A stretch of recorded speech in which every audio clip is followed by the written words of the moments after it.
The pursuit of approval doesn't always show up in grand gestures. Often, it's hidden in our smallest daily decisions, in how we speak, how we dress, how we post online, how we react when someone disagrees with us. It's in the hesitation before saying something truthful, fearing we'll be judged. It's in the curated version of our lives we present to the world. The craving to be accepted by others is deeply human. But Stoicism teaches us that this craving, when left unchecked, is a barrier to inner peace and personal sovereignty. It is not something to indulge, it is something to master. At the core of Stoic thought is the belief that we should only concern ourselves with what lies within our control. Approval does not. People's opinions are not ours to command. Their reactions, preferences, moods, all of these are external. The moment you tie your sense of worth to external things, you surrender your autonomy. Marcus Aurelius reminded himself again and again in his meditations, "You have power over your mind, not outside events. Realize this, and you will find strength." Approval is an outside event. You can't reach inside someone else's mind and rearrange how they feel about you, but you can govern your own response to that fact. This is not an invitation to arrogance or isolation. Stoicism doesn't say, "Don't care about anyone." It says, "Care rightly, care without attachment." It's okay to want to be understood. It's natural to value connection, but the Stoic draws a boundary between appreciation and dependence. When you act with integrity and someone respects it, great. When you act with integrity and someone doesn't like it, still great, because the measure of your self-worth isn't in their hands. You didn't do it for them, you did it because it was right. One of the hardest places to practice this is in relationships, whether romantic, familial, or social. In relationships, the desire to be loved can easily morph into the fear of rejection. And when that fear takes over, we begin to perform. We hide our opinions. We tolerate disrespect. We avoid conflict. We slowly abandon ourselves to keep the peace, forgetting that any peace bought with self-betrayal is a false peace. Seneca warned us, "It is the power of the mind to be unconquerable." That includes emotional independence. When you sacrifice your truth for temporary approval, you lose both. Imagine someone who always says yes, always agrees, always seeks to smooth things over. They may seem agreeable, but underneath, they are likely tired, resentful, and disconnected from their own convictions. That is not virtue. That is fear dressed in politeness. The Stoic is kind, yes, but never at the cost of self-respect. The Stoic knows that true connection begins with truth. If a relationship can't withstand your honesty, it is not a relationship worth molding yourself to fit. Better a few deep connections rooted in truth than 1,000 shallow ones built on performance. In the world of business and leadership, we see this too. Leaders who chase popularity make inconsistent decisions. Entrepreneurs who fear negative feedback stop innovating. Employees who seek constant praise avoid risks. But Stoic leaders, those who value character over consensus, make decisions guided by principle, not applause. They can stand alone in a room of critics if needed, because their compass isn't spinning with opinion. It's grounded in reason. That's what gives them presence. That's what builds trust. In fitness and mental health, the same truth applies. Some chase validation through appearance, obsessed with how others see them, using every rep or diet as a tool for social approval. But those who stay consistent for years, they've internalized the process. They work out not to impress, but to discipline themselves. They eat clean not for clout, but for clarity. That kind of commitment isn't loud. It doesn't seek applause. It's built in silence. and it's unshakable. This is what happens when approval is removed from the equation. You become durable. Durability is the word here. Approval is fragile. It fluctuates with trends, moods, misunderstandings. But self-worth grounded in virtue, that's durable. That doesn't change because someone doesn't text back, or because your idea was ignored, or because the internet didn't clap for your post. The Stoic mindset says, if I did what was right, if I acted with reason and virtue, I am content whether or not the world noticed. That is freedom. It's worth asking yourself, how much of your day is spent trying to be liked? How much of your energy goes toward managing perception instead of building substance? What if that energy was redirected inward, into your craft, your health, your learning, your growth? What if instead of constantly thinking, what do they think of me, you started thinking, what do I think of myself, and am I living in accordance with that? That simple reframe is the beginning of liberation. Self-worth is not something you can borrow. It is not lent to you through praise or applause. It is something you build, decision by decision, by showing up for your principles when it's hard. Every time you tell the truth, when it would be easier to lie, you build self-worth. Every time you uphold your boundaries when it would be easier to give in, you build self-worth. Every time you risk disapproval for the sake of integrity, you build self-worth. And over time, these small acts become a fortress that no amount of external disapproval can shake. So don't chase approval, chase alignment. Chase character. Chase the kind of self-respect that allows you to be calm when misunderstood, steady when ignored, and proud of yourself even when no one is clapping. That is the Stoic path. That is the road to true self-worth. One of the most insidious traps in the pursuit of approval is the subtle shaping of our identity to please others. It often starts early. As children, we notice that certain behaviors win praise while others invite criticism. Over time, we begin to adapt, not necessarily to grow into better people, but to fit into the expectations laid out by parents, teachers, peers, and society. We become performers on a stage, constantly adjusting our masks depending on who is watching. But the longer we do this, the more we drift away from our authentic selves. Stoicism offers an antidote to stop chasing applause and start anchoring ourselves in unshakable principles. The Stoics teach that identity is not something that should be molded by the approval of others. Epictetus put it clearly: know first who you are, and then adorn yourself accordingly. In other words, don't decorate the facade if you haven't built the foundation. Too many people spend their energy trying to seem a certain way, hoping it will win them admiration or belonging. But seeming is fragile. The moment the applause stops, the mask begins to crack. Being, on the other hand, being aligned with your values, being honest with yourself, that is durable. That is the stuff self-worth is built on. It's tempting, of course, to shape-shift. In a social media world where approval is measured in likes and comments, where algorithms reward performance over depth, the pull to conform is powerful. But Stoicism urges resistance. It tells us that the cost of approval bought at the price of authenticity is far too high. You may win followers but lose your sense of direction. You may win compliments but wake up with emptiness. The Stoic doesn't ask, will this get attention, but instead asks, is this aligned with my reasoned nature? That question is quieter.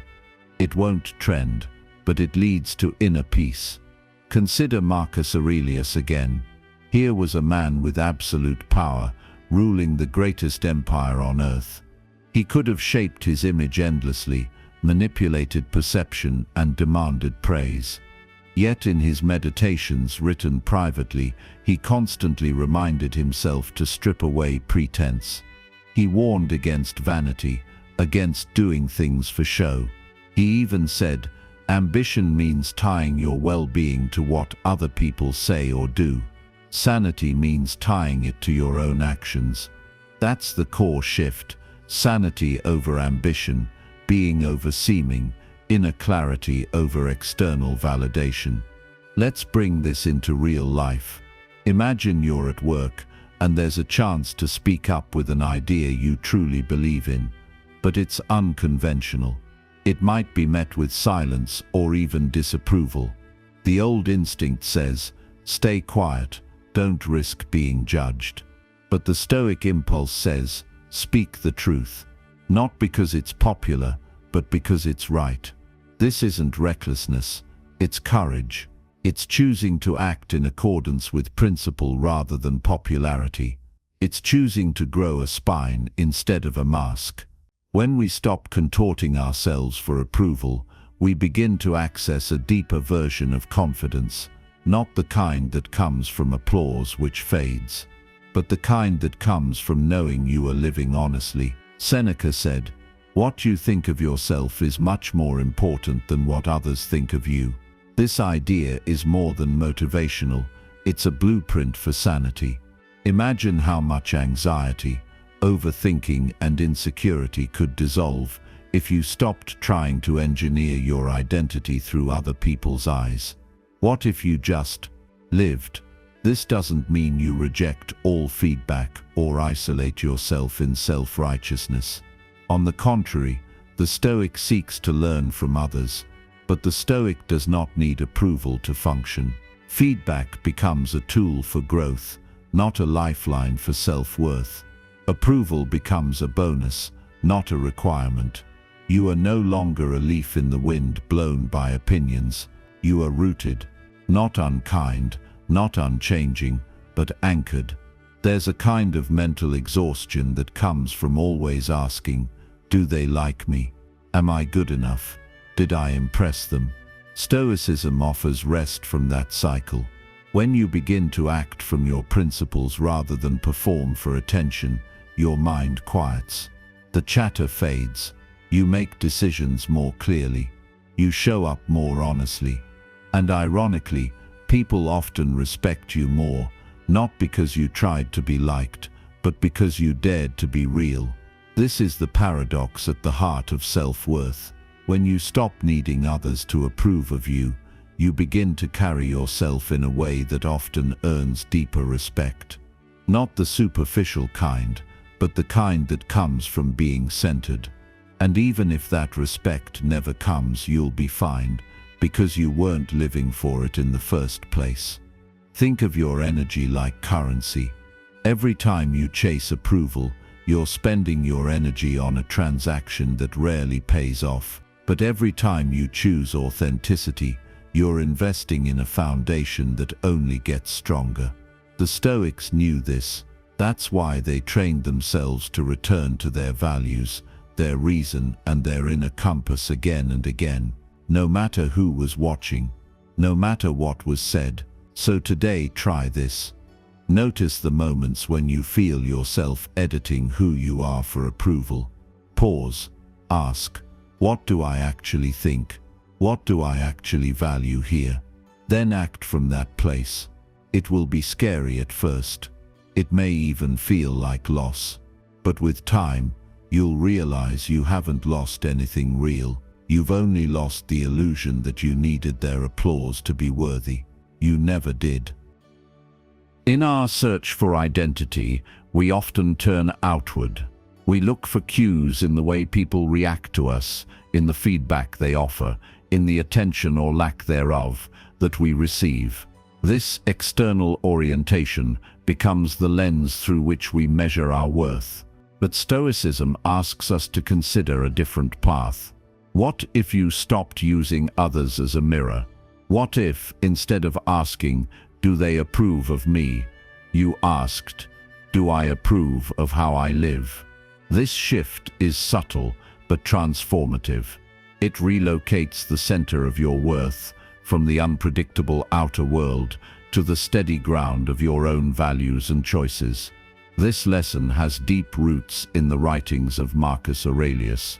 As Emperor of Rome, he stood at the apex of attention and scrutiny.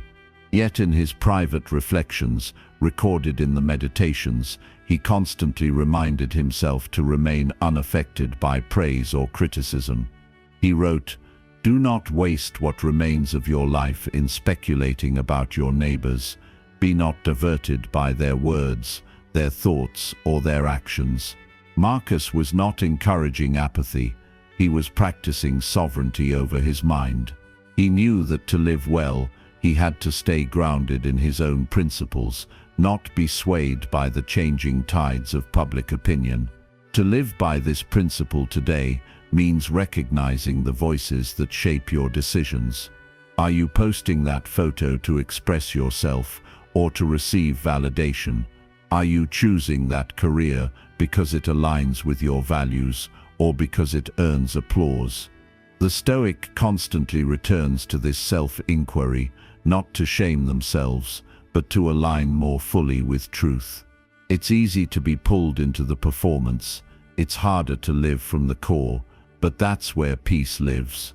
That's where confidence grows. This discipline of inner reference is especially vital in emotionally charged situations. Imagine someone insults you publicly.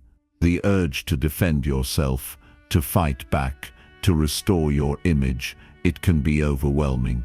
But the Stoic trains for this. The Stoic prepares by practicing emotional detachment, not in a cold or uncaring way, but in a way that protects their equilibrium.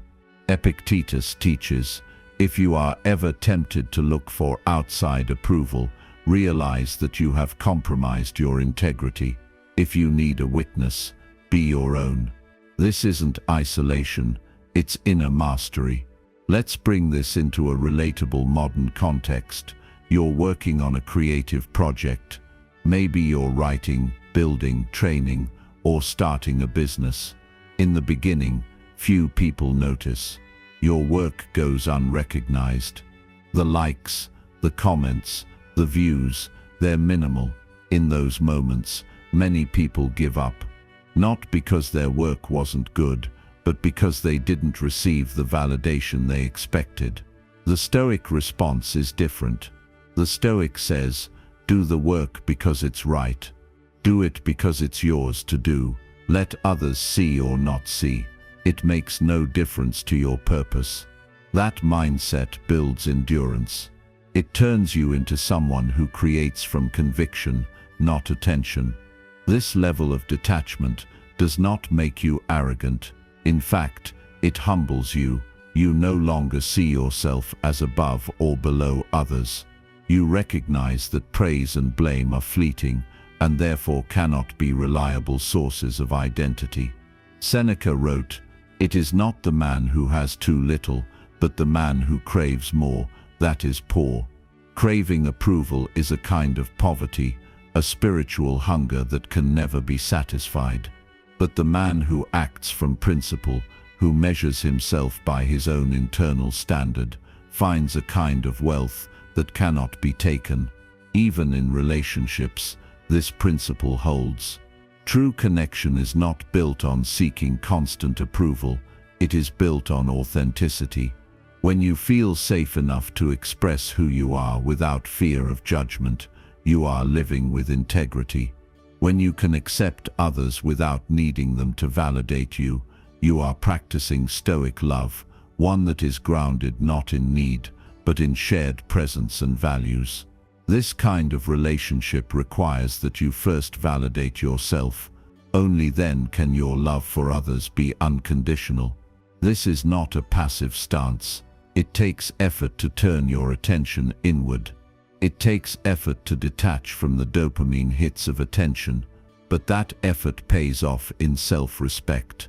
When you live by your own standards, you begin to admire yourself, and that quiet self-admiration is more nourishing than any praise others can offer.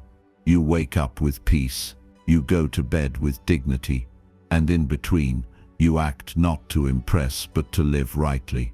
The Stoic life is not a retreat from society, it's a return to the self. It's a daily practice of asking, am I living with virtue?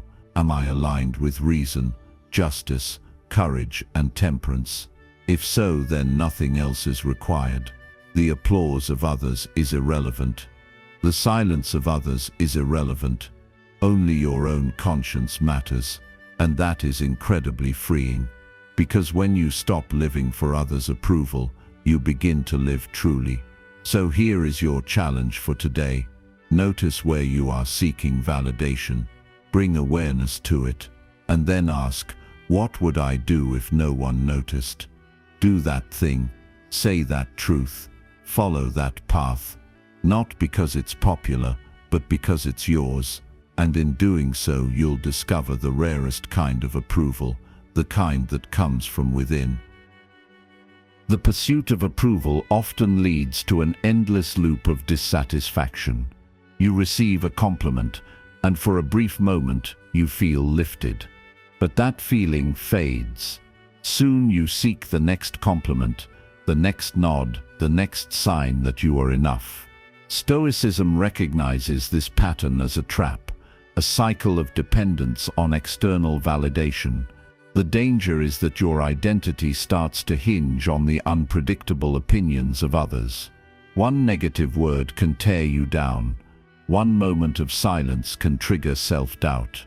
But the Stoic knows the key to freedom lies in detaching from this cycle and rooting your self-worth in what you can control: your thoughts, your actions, your character. To understand the full weight of this principle, think about the Stoic concept of indifference. The Stoics divided things into two categories: those within our control and those outside it. Approval falls firmly in the second. What others think of you is beyond your grasp. You can act with virtue, but you cannot force someone to see your worth. Chasing approval is like chasing shadows. You run, you reach, but you never quite hold it. The wise instead choose to turn inward, to focus on the only domain they truly possess, themselves. This is not a withdrawal from society or a rejection of connection. It is a recalibration of where power truly resides.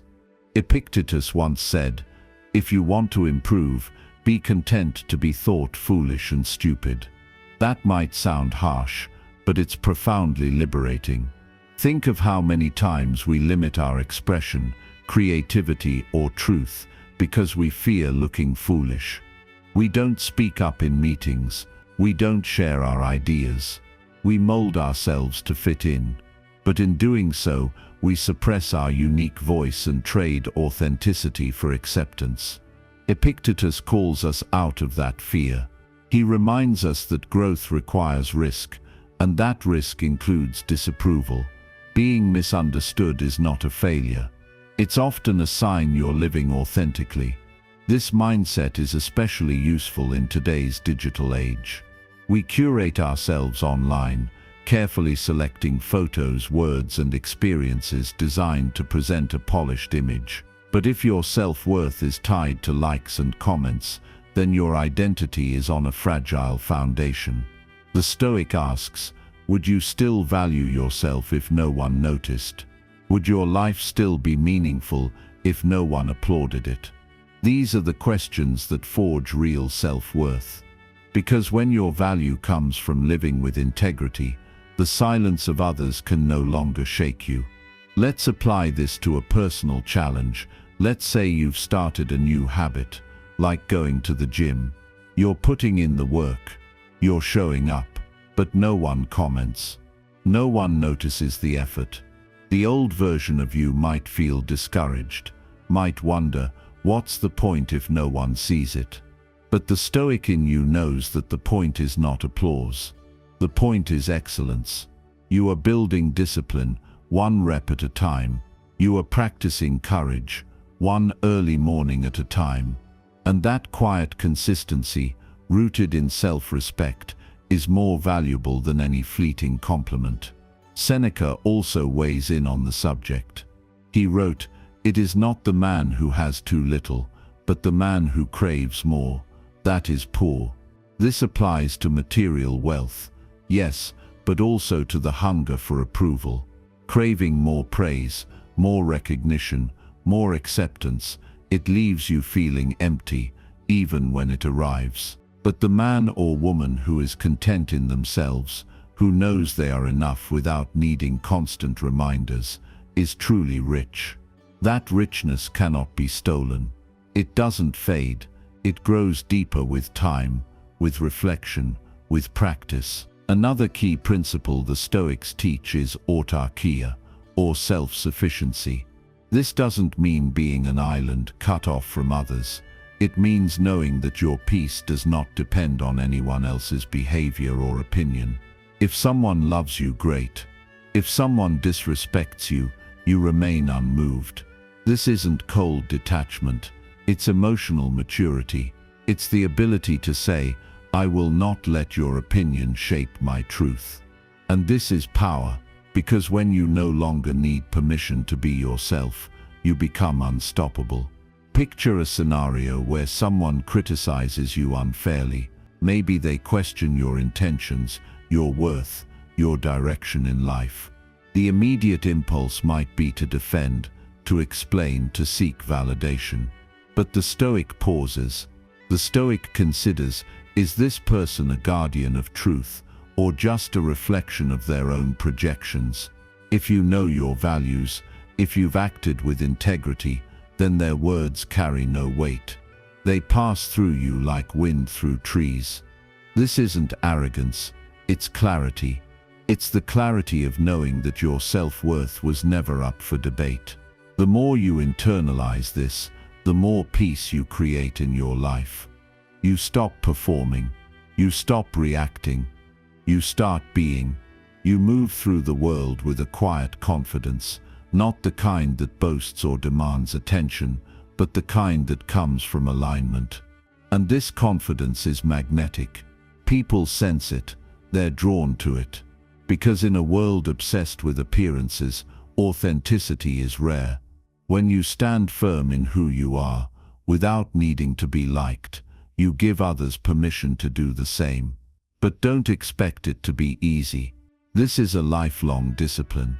There will be moments of doubt, moments when you crave applause. That's natural. But the Stoic returns again and again to the inner citadel, the fortress of the self, built not on ego, but on values, not on image, but on essence. You remind yourself, I am not what others think, I am what I practice. I am not what they say, I am what I embody.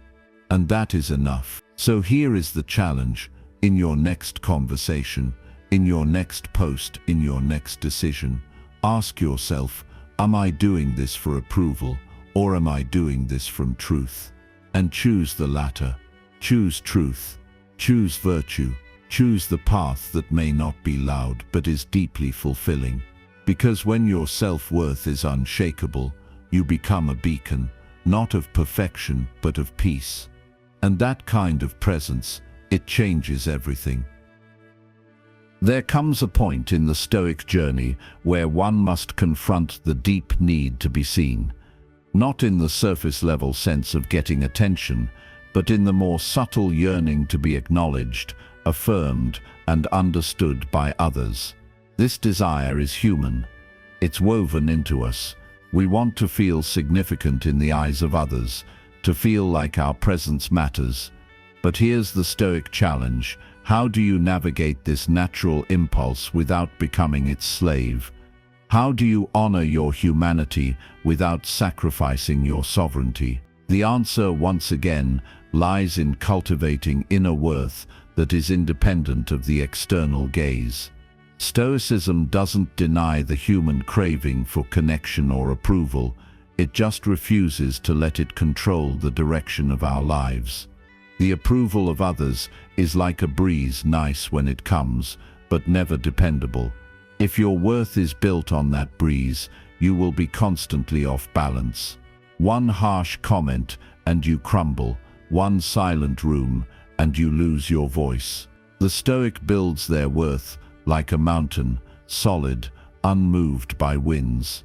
The gaze of others may pass over them, but they are grounded in something deeper, the knowledge of who they are, and the life they are committed to living. This grounding begins with value-driven living. The Stoic wakes up each day and asks, what kind of person do I want to be? Not how can I be liked, or how can I win favor, but rather, what virtues do I stand for, and how can I practice them today? That shift changes everything. Approval becomes irrelevant. The goal is no longer praise, it's progress. You are no longer chasing acceptance, you are living in alignment. The irony, of course, is that this authenticity often earns the deepest respect from others, but that is no longer your fuel. Your fuel is purpose. Think of Socrates. He was not concerned with popularity. In fact, he often infuriated people with his questions, his challenges, his unwillingness to flatter. He chose truth over comfort, virtue over convenience. And while he was condemned to death by the Athenian court, his legacy endures precisely because he lived by principles. He knew that chasing approval meant sacrificing integrity. And so he stood firm, even when it cost him everything.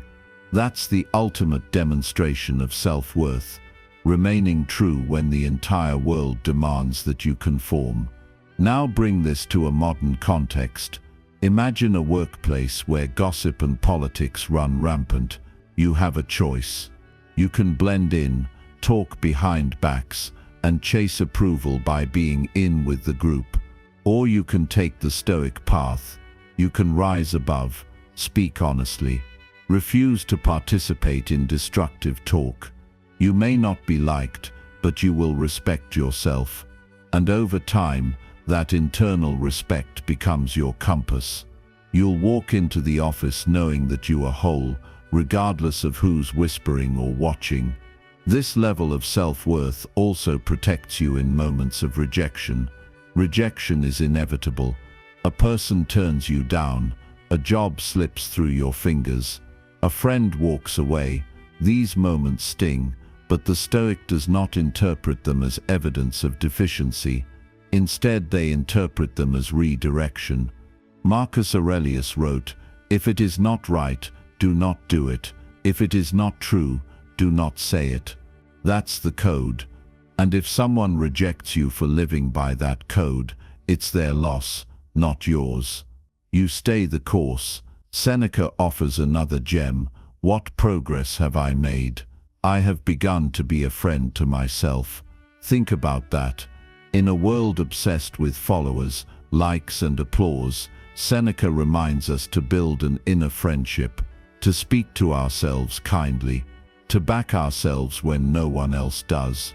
If you constantly seek external affirmation, you become like a ship with no anchor, tossed about by every opinion. But if you become your own friend, your own advocate, then the silence of the world no longer threatens you. You know your worth. Let's also talk about social media. It's the battleground of approval. Every post, every story, every like, it's a performance. But Stoicism asks you, who are you when no one's watching? Who are you when the likes stop? When the algorithm ignores you? The Stoic is the same person online and offline. Their actions are not motivated by applause but by principle. This doesn't mean you never share or that you isolate yourself. It means that what you share comes from a place of strength, not neediness. You're not showing your life to be validated. You're sharing your life because it reflects your values. This principle extends to romantic relationships too. Many people enter partnerships looking for someone to complete them, to make them feel whole.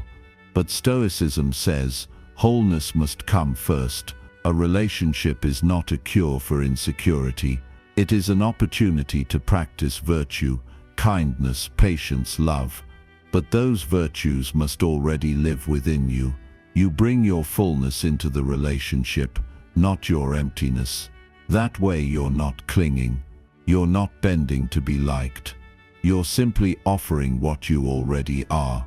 So what's the practical takeaway from this? Begin a practice of daily self-alignment. Each morning, reflect on your values. Write them down, repeat them, live them. When approval comes, accept it with humility. When criticism comes, evaluate it with reason, but never let either define you. Your goal is not to be seen, it is to be real. Your worth is not measured by popularity, but by presence, by virtue, by how you show up in the world. Over time, something remarkable happens. The more you walk this path, the less you need from others, the less you bend, the less you chase, and that quiet strength you develop. It radiates, not because you're trying to be impressive, but because self-worth is inherently magnetic. People trust those who trust themselves, and the most trustworthy person of all is the one who needs no audience to know their value. As we continue this journey into mastering self-worth through Stoicism, we must turn to the practice of emotional detachment. Not indifference, but rather the disciplined space between emotion and action. The Stoics were not cold or robotic. They felt deeply, but they also trained themselves not to be ruled by those feelings, especially when those feelings were reactions to how others perceived them. This distinction is key. If someone disrespects you, the initial sting might be automatic, but the continued suffering, the replaying of the moment, the personalizing of the insult, that is a choice. And that's where Stoic training begins. The philosopher Epictetus used a metaphor that remains powerful even now. When someone irritates you, it's not that person's actions that disturb you, but your own judgment about those actions. We have to sit with this. Most people are conditioned to blame the outside world for their pain. Someone rolls their eyes, someone fails to text back, and suddenly your self-worth collapses. But Stoicism invites you to take back your power. It reminds you that the insult only hurts because you've allowed it to mean something about you. Change the interpretation, and you change the emotional response. This isn't denial, it's mental discipline. The modern world encourages emotional exposure. We're taught that to feel is to be real, to be reactive is to be honest. But the Stoics challenge this. They believe that true strength lies in sovereignty over your inner world. That doesn't mean suppressing emotions. It means filtering them through reason. Marcus Aurelius wrote, "If you are distressed by anything external, the pain is not due to the thing itself, but to your estimate of it, and this you have the power to revoke at any moment." This is not only Stoic philosophy, it's emotional self-governance. Let's apply this to a familiar situation. Say you're in a group, and someone laughs at your idea.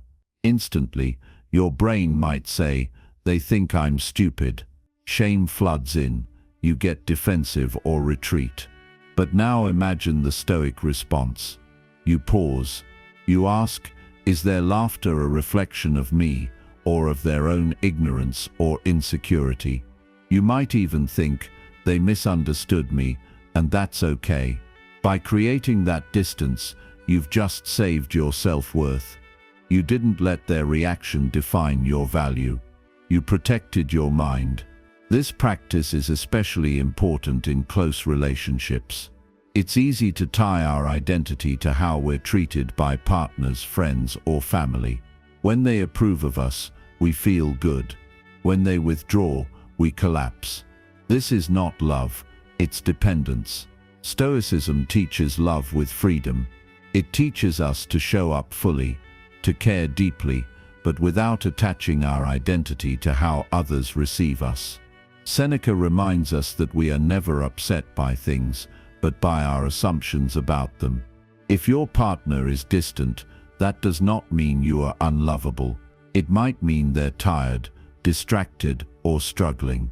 Your self-worth remains intact.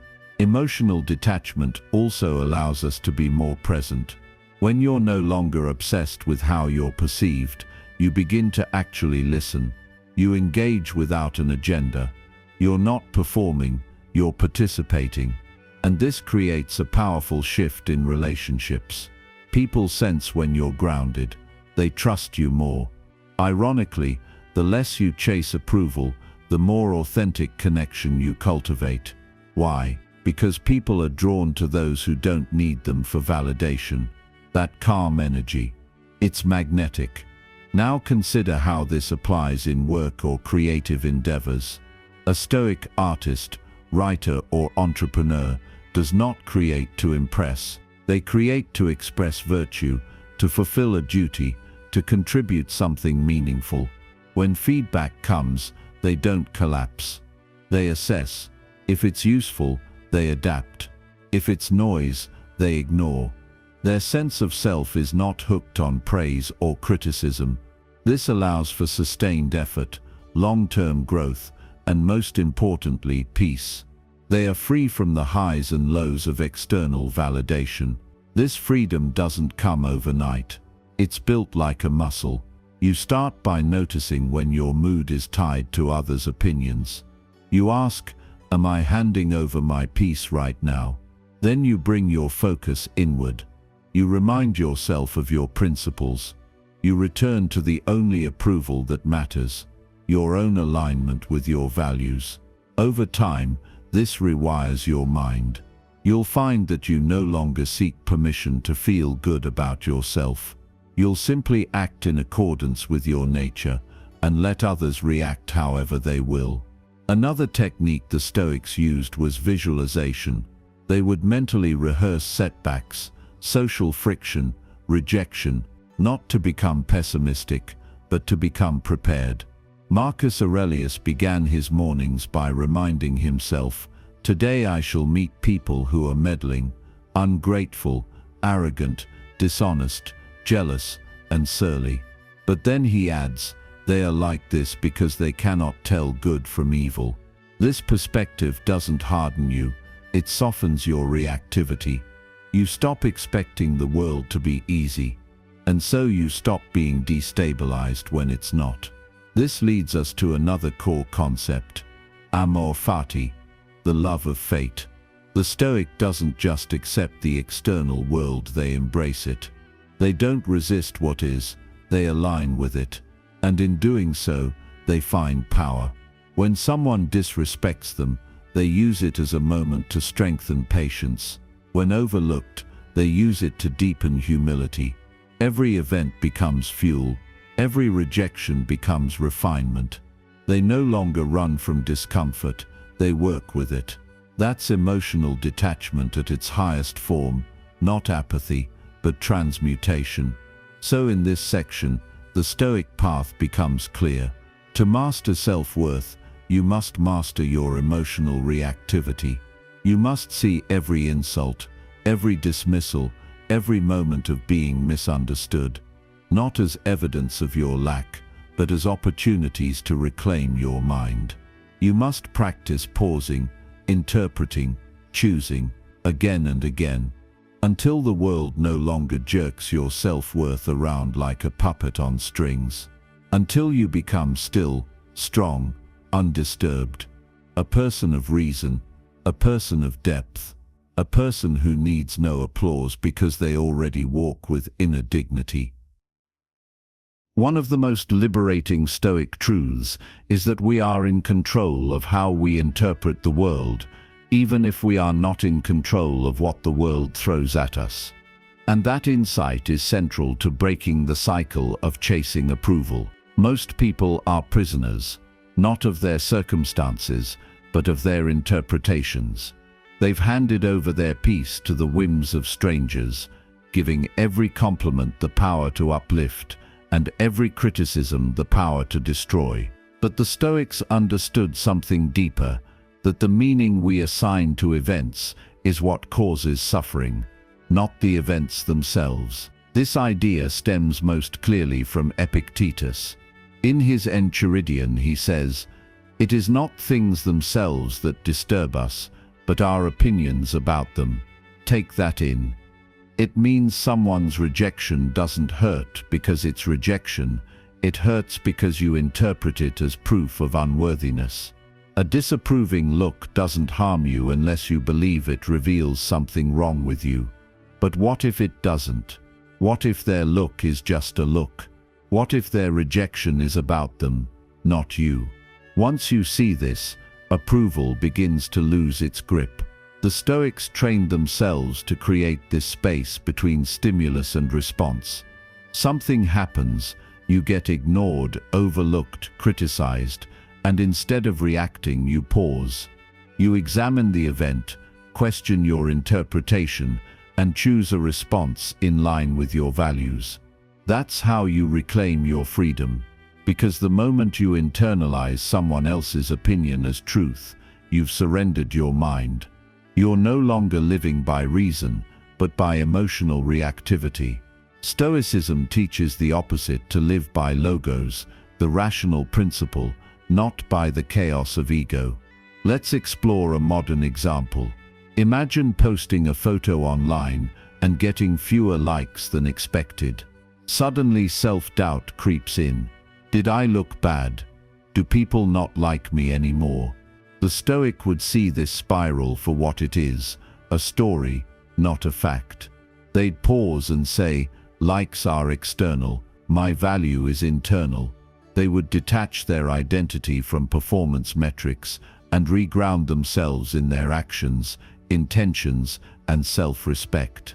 This is the daily discipline, separating what is up to us from what is not. Marcus Aurelius gives us a mental filter to sort these experiences. He writes, "You have power over your mind, not outside events. Realize this, and you will find strength." The Stoic doesn't avoid reality, but they meet it on their terms. If a boss overlooks them, they don't spiral. They assess, did I do good work? If yes, then their duty is fulfilled. If no, then there is room to grow. Either way, the outcome is not a reflection of their soul, but a prompt for refinement. Their value is not at the mercy of perception. This mindset creates a profound emotional resilience, because when you're not looking outward for approval, you stop taking things personally. You stop imagining that every silence is judgment, every glance is condemnation. Instead, you begin to see reality more clearly, without the fog of insecurity. You stop living on edge, waiting to be affirmed. You find peace not because the world is gentle, but because your mind is strong. Seneca taught that it's the wise person who doesn't seek applause but acts according to principle. He warns us that seeking praise is a subtle form of slavery.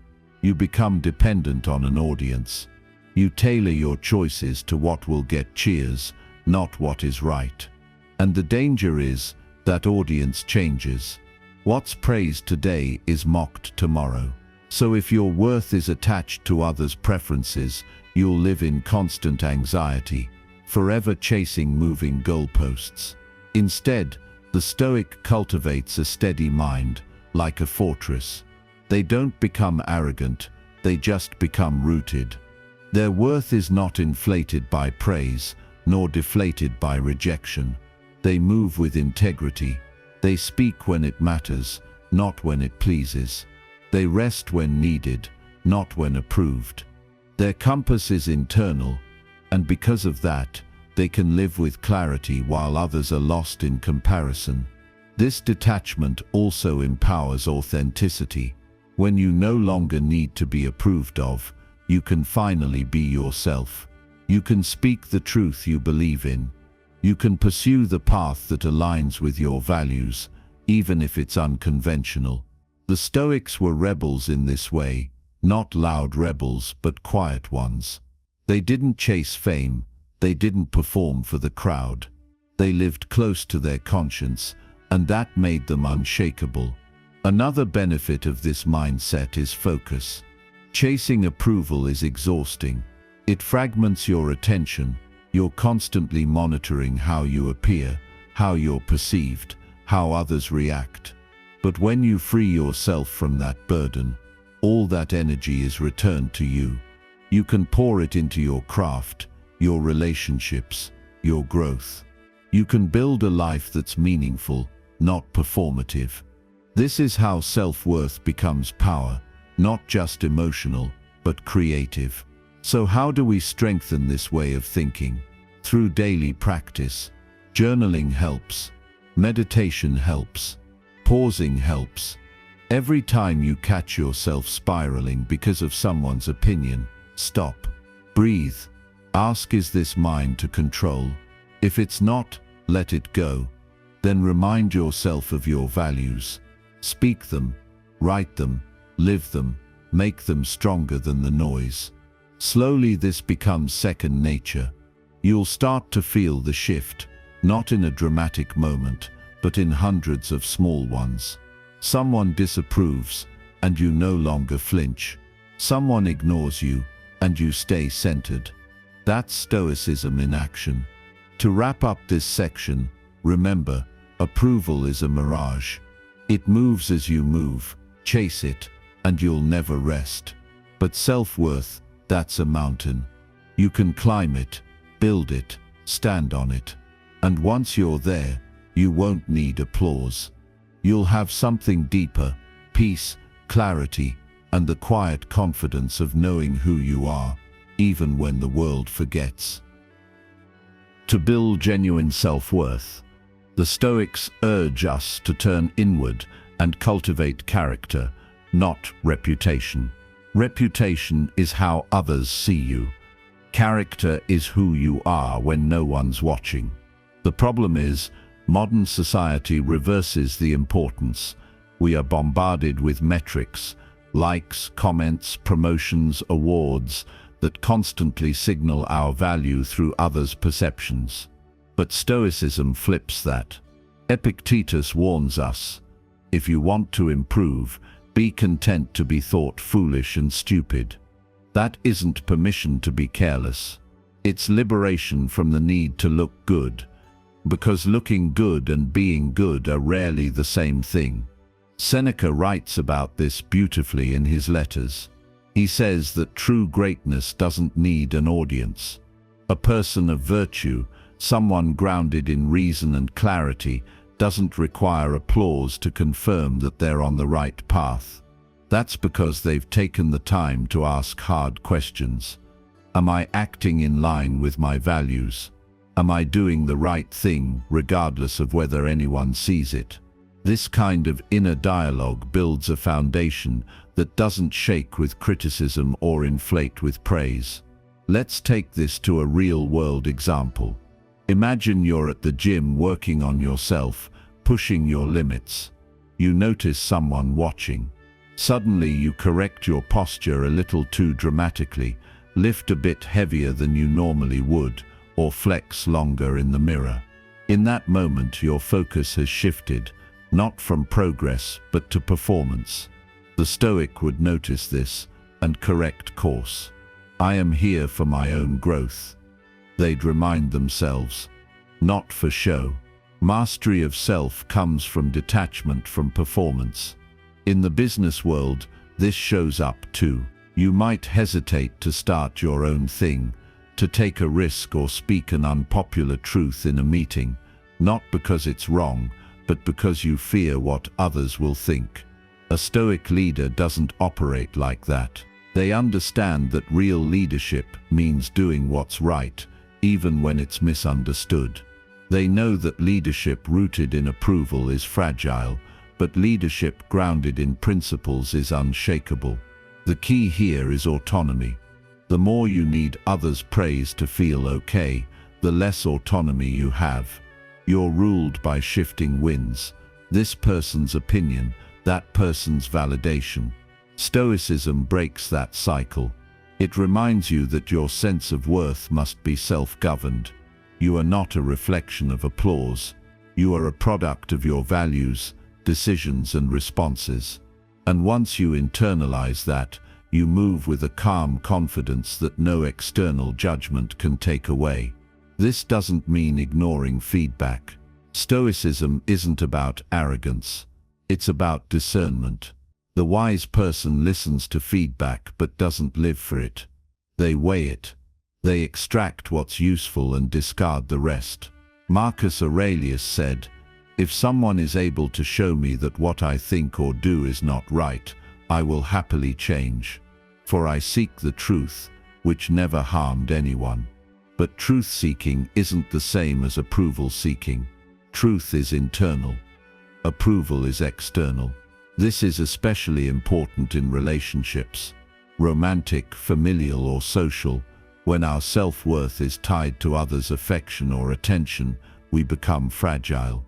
We twist ourselves to fit expectations. We say yes when we mean no. We become what we think they want, not who we truly are. But when self-worth is anchored internally, we love more freely. We're not loving to get something in return. We're not afraid of rejection because we know that rejection doesn't change who we are. It only reveals compatibility or the lack of it. Self-worth also affects how we handle failure. When your identity depends on success, failure feels like death. But when your identity is built on character, failure becomes a teacher.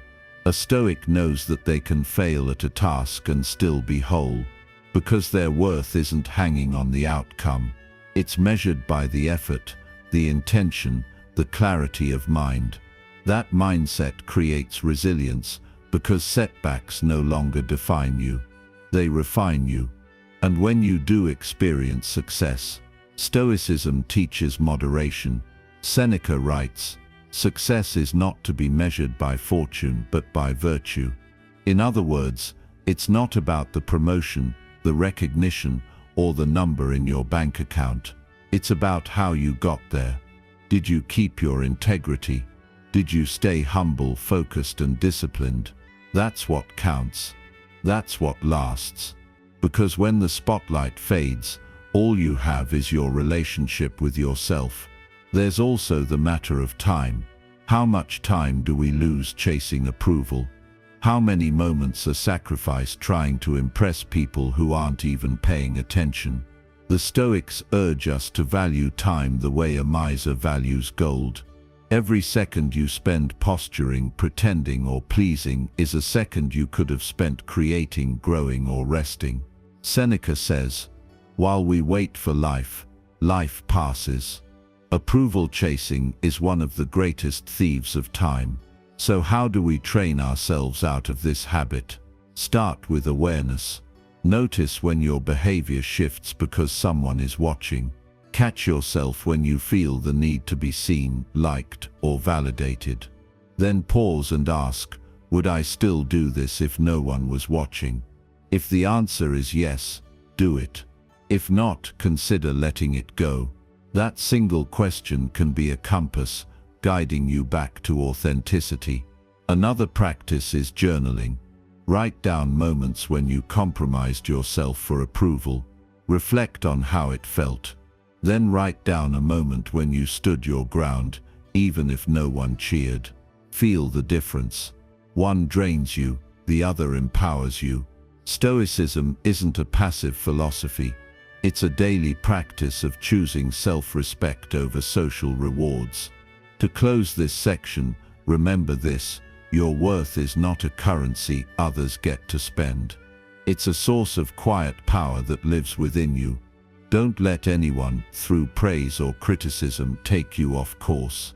Live your life with clarity, courage, and calm. That's what the Stoics did. That's what you're capable of doing too. To fully grasp the Stoic approach to self-worth, we must also confront one of the most deeply rooted human behaviors, the fear of being judged. It's a fear that whispers in social situations, that creeps into our decisions, that shapes the clothes we wear, the things we say, and sometimes even the dreams we allow ourselves to chase. Stoicism doesn't pretend that this fear is irrational or that it can be erased overnight. Instead, it offers a lens, a way to examine it, strip it down, and understand its grip. Because once you understand it, you stop obeying it. Marcus Aurelius, the Roman emperor and philosopher, wrote in his Meditations, "It never ceases to amaze me. We all love ourselves more than other people, but care more about their opinion than our own." This paradox is at the heart of much of our suffering. How often do we betray our own inner voice for the sake of looking good in someone else's eyes? How many decisions are made, not for truth, but for image?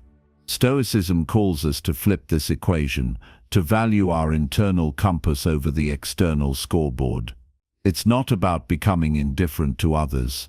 The Stoics weren't sociopaths. They believed in justice, in community, in treating others with respect. But they also knew that you could not live a virtuous life if you were constantly adjusting yourself to avoid criticism. In fact, the more you live in accordance with reason and integrity, the more likely it is that you'll face resistance. The Stoics accepted this with grace. They didn't let the noise distract them from the work. And that's what true self-worth looks like, staying steady while the crowd wavers. Let's bring this into the present. Imagine you're at work. You have a creative idea, bold, different, and probably helpful, but you hesitate to share it. Why? Because you're thinking about what people might say. You're imagining being dismissed or laughed at. And so you stay silent. That moment right there, that's the battlefield of approval versus authenticity. Stoicism would tell you speak, not because you expect praise, but because truth matters, because your value doesn't increase or decrease based on their reaction. That's freedom. Now imagine a different scenario. You're scrolling through social media and see someone's highlight reel, perfect body, luxury vacation, a new achievement. You feel a pang of inadequacy, a subtle pressure to measure up. Stoicism offers a shield against this. Epictetus said, "If you want to improve, be content to be thought foolish and stupid." That means embracing your journey, even if others don't understand it. It means being okay with moving slower, with being less flashy, with not having the applause, because you're doing what's right for you. In the Stoic worldview, your value is fixed. It doesn't rise with praise or fall with criticism.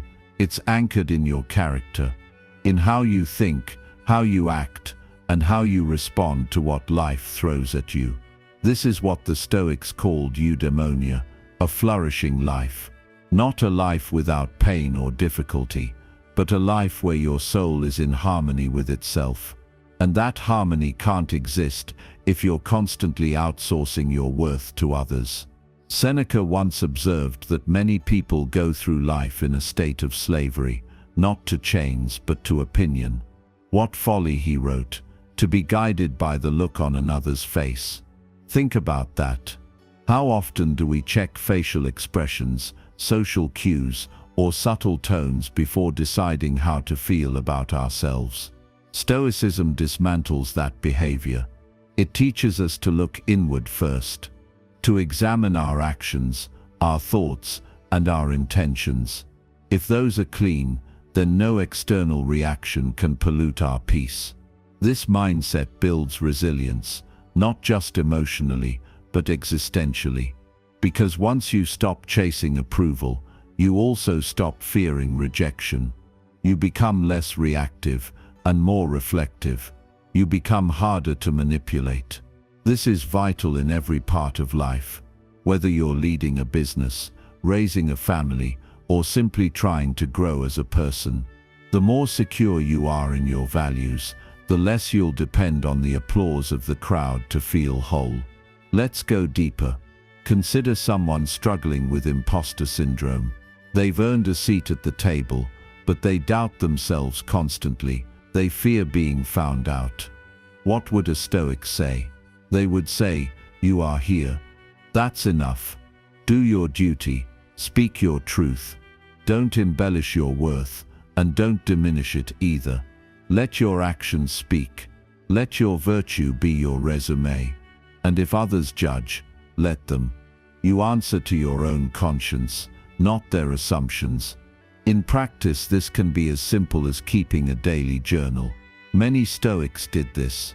Marcus Aurelius wrote to himself, not to an audience. That habit kept him grounded. Today, journaling can be your space to reflect on your motives, to check if you're living for approval or for principle. It can help you notice patterns, when you hide, when you people please, when you bend your truth. And once you see those patterns, you can change them. Ultimately, mastering self-worth through Stoicism isn't about becoming emotionally numb. It's about becoming emotionally wise. It's about being fully human, feeling the sting of rejection, the pull of praise, but not being ruled by them. It's about choosing who you are every day, and choosing that person with integrity, not performance. The applause might come, the approval might arrive, but it's no longer the goal. The goal is inner alignment. The goal is peace of mind. The goal is freedom. So when you wake up tomorrow, don't ask, will people like me today? Ask instead, will I respect myself today? That one question, asked consistently, has the power to change everything. And that is the heart of the Stoic message. Your worth is yours. Don't sell it. Don't chase it. Own it. The Stoics teach us that the most important approval is the one we give ourselves. This is not to be confused with ego or arrogance. It's about inner alignment. It's about the quiet confidence that comes from knowing you are living in accordance with your values, regardless of what anyone else thinks. Approval becomes irrelevant when you are rooted in purpose, and purpose for the Stoics was not some grand abstract concept reserved for philosophers or kings. It was about daily life.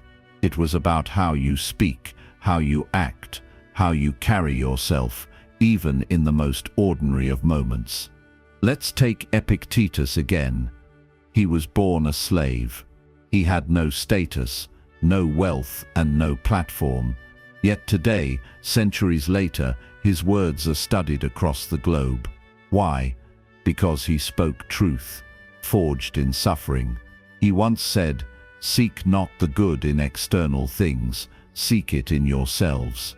This was a revolutionary idea in his time, and still is today. If you constantly seek goodness, value, and validation outside of yourself, you are building your identity on sand.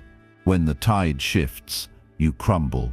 But when your sense of worth is internal, rooted in virtue, reason, and self-discipline, no storm can shake you. Many people live like mirrors. They reflect what others expect of them. They conform, they bend, they mimic. This brings short-term approval, but it costs long-term identity. You start losing track of who you really are beneath all the masks. The Stoic path asks us to do the opposite, to stop reflecting and start radiating. Radiate your truth. Radiate your values. Speak and act with integrity, even when it's uncomfortable. Especially when it's uncomfortable, because that's where your self-respect is earned. In modern life, this applies to everything from relationships to careers. If you're always molding yourself to please a partner, you may keep the peace for a while, but eventually you lose the relationship with yourself.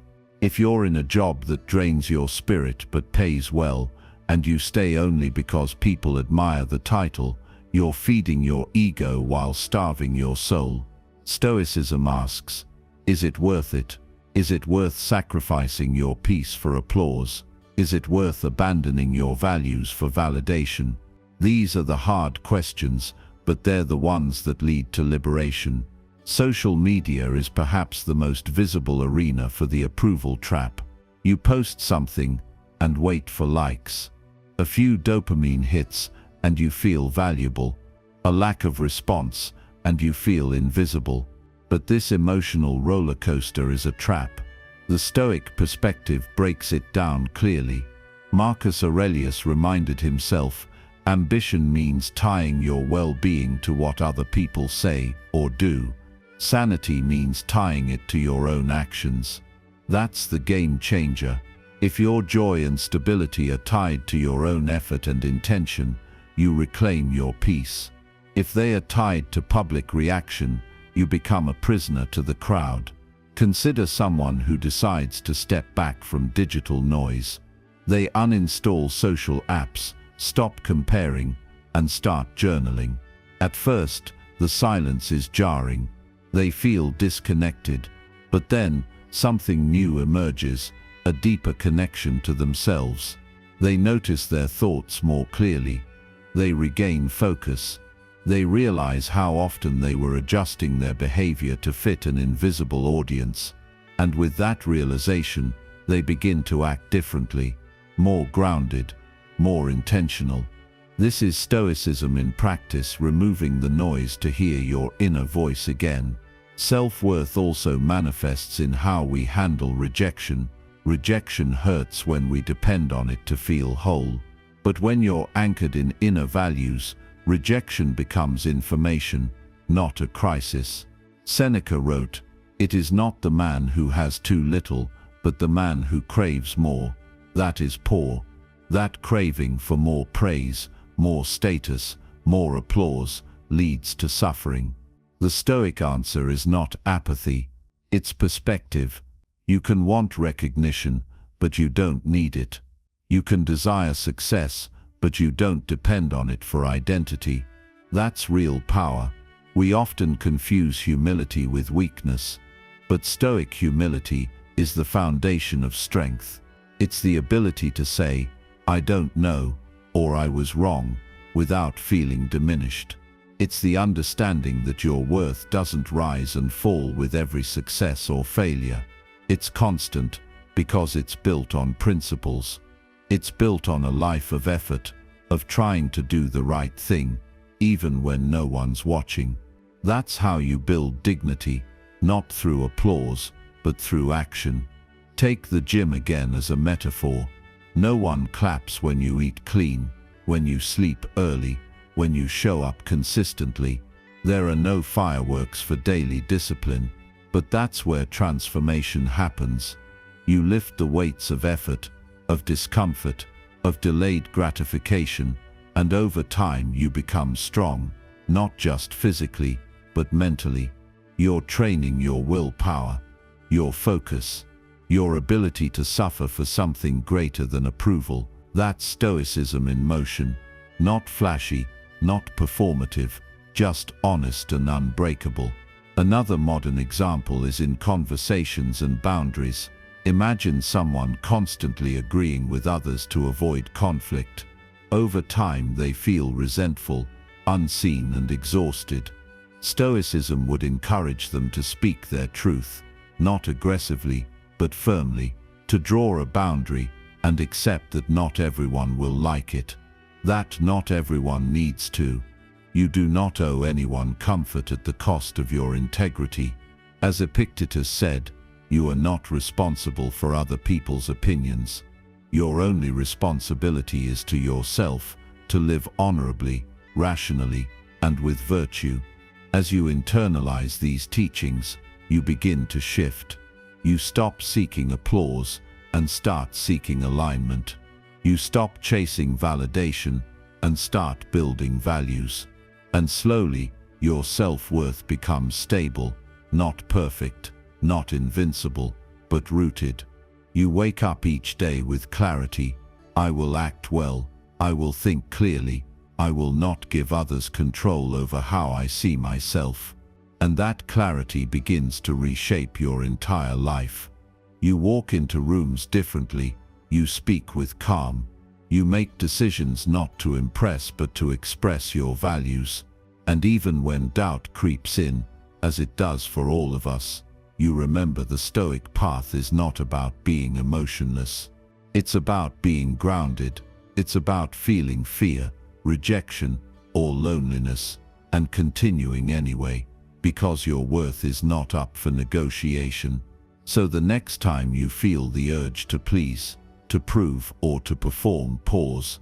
Ask yourself, am I acting for truth or for attention? Am I living for my values or for validation? Your answer will shape your path.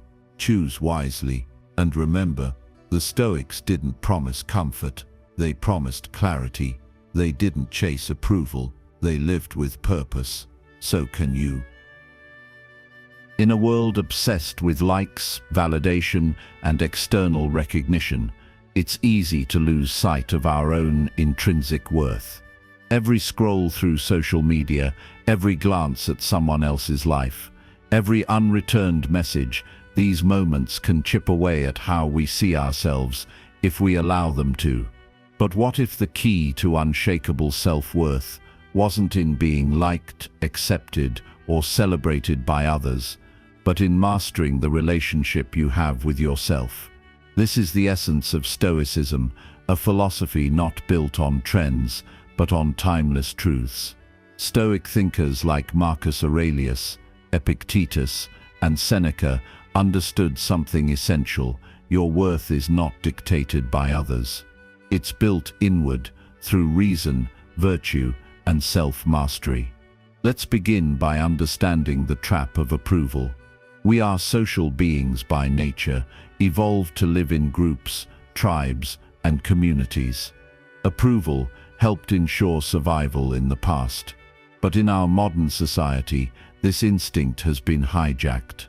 The need for belonging has mutated into a craving for applause. Instead of seeking honest connection, we pursue validation. Instead of pursuing excellence, we pursue attention. The problem is not that people desire recognition.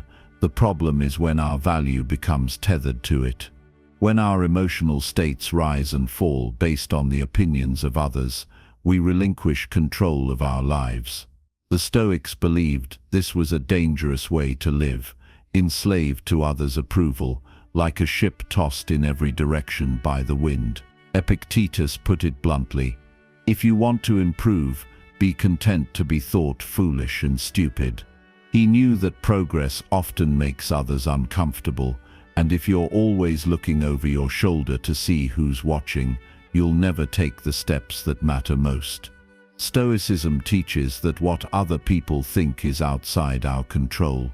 And as the core Stoic teaching reminds us, what is not in our control should not concern us. When you chase approval, you are handing your power to others. When you build yourself on values, on reason, and on disciplined action, you anchor yourself in something that cannot be taken away. Let's consider this in a modern context. Imagine a young entrepreneur who starts a business because they truly believe in the mission. At first, few people notice. The sales aren't rolling in. Friends don't understand the risk. People question the decision. The entrepreneur feels doubt creeping in, not because the mission has lost value, but because approval is missing. This is the fork in the road. One path leads to chasing what others want, adjusting the vision just to be liked. The other path leads inward to doubling down on clarity, persistence, and self-trust. The Stoic path is clear: chase excellence, not applause. Approval may come, it may not.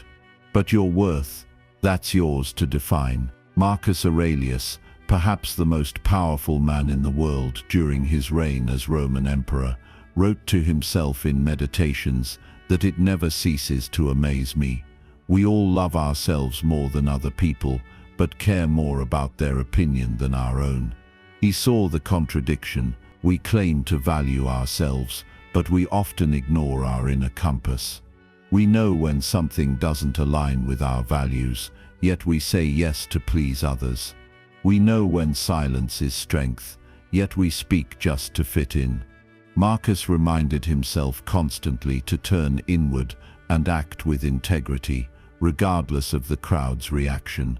That's what it means to master self-worth. Stoicism is not a philosophy of arrogance. It doesn't tell you to ignore all feedback. In fact, the Stoics believed in lifelong learning and welcomed wise criticism. What they rejected was the approval-seeking impulse, the constant hunger for external validation to feel whole. They encouraged building a self that is whole on its own, so feedback becomes information, not a verdict on your value. You can listen, learn, and grow without being broken by others' opinions. That's power. Now let's talk about the gym. Yes, the literal gym. It's one of the clearest metaphors for self-worth in the modern age. When someone starts lifting weights, they're weak at first. That's normal. But if they only keep going when others praise them, they won't last long. The real transformation happens when you show up even when no one's watching. When you push past failure, past embarrassment, past the awkward beginner stage. When you keep coming back for your own growth, not for validation. That's Stoic discipline in action. The iron doesn't care who you are. It just demands effort. And you show up, not because it feels good in the moment, but because you're committed to your own becoming. Seneca wrote, "A man is unhappy, though he reign the world, if he does not consider himself supremely happy." Think about that. You can have wealth, status, fame, but if your inner world is chaotic, if your self-worth is brittle, you'll remain miserable. This is why Stoicism emphasizes internal stability. Your character, your choices, your clarity, these are the foundations of a good life. Not followers, not applause, not external noise. The real challenge is in building this kind of mindset when the world around you screams the opposite. When your worth is measured in likes, your status in followers, your success in others' envy. But remember, the Stoics lived in a world of chaos too. Wars, political backstabbing, exile and death. They weren't speaking from comfort. They were forging peace in the fire. If they could maintain their inner strength in those conditions, so can we. Your world might be full of noise, but you still have the power to step into silence, to remember who you are, to act on your values, to build something no one can take away, self-worth grounded in reason. In the end, the path to Stoic self-worth is about shifting the foundation. Instead of building yourself on compliments, you build yourself on discipline. Instead of chasing relevance, you chase meaning. Instead of asking, "Do they like me?" you ask, "Am I proud of how I live today?" That's the real scoreboard. That's the test of character. And in that shift you find freedom, not freedom from judgment, but freedom from needing it. You'll still hear opinions. You'll still face rejection, but they won't own you. You'll remain calm, clear and focused, because your worth, it was never up for a vote. We now arrive at the final insight of our journey, the Stoic path to inner peace. After all the lessons on detachment, virtue, resilience and rationality, this final reflection invites us to embrace the quiet strength that Stoicism offers, a strength that doesn't roar but rather steadies. At the heart of Stoic self-worth is tranquility, known in Greek as ataraxia, a serene state of being undisturbed by external circumstances, praise or blame. This is not a cold, emotionless existence. It is a life marked by equanimity, integrity, and deep self-possession. Tranquility arises when your inner world no longer dances to the tune of outer approval. It happens when your thoughts, words, and actions are aligned with your values and not with other people's expectations. Seneca wrote, "To be everywhere is to be nowhere." This applies not just to physical distractions, but also to the emotional scattering that comes from seeking validation.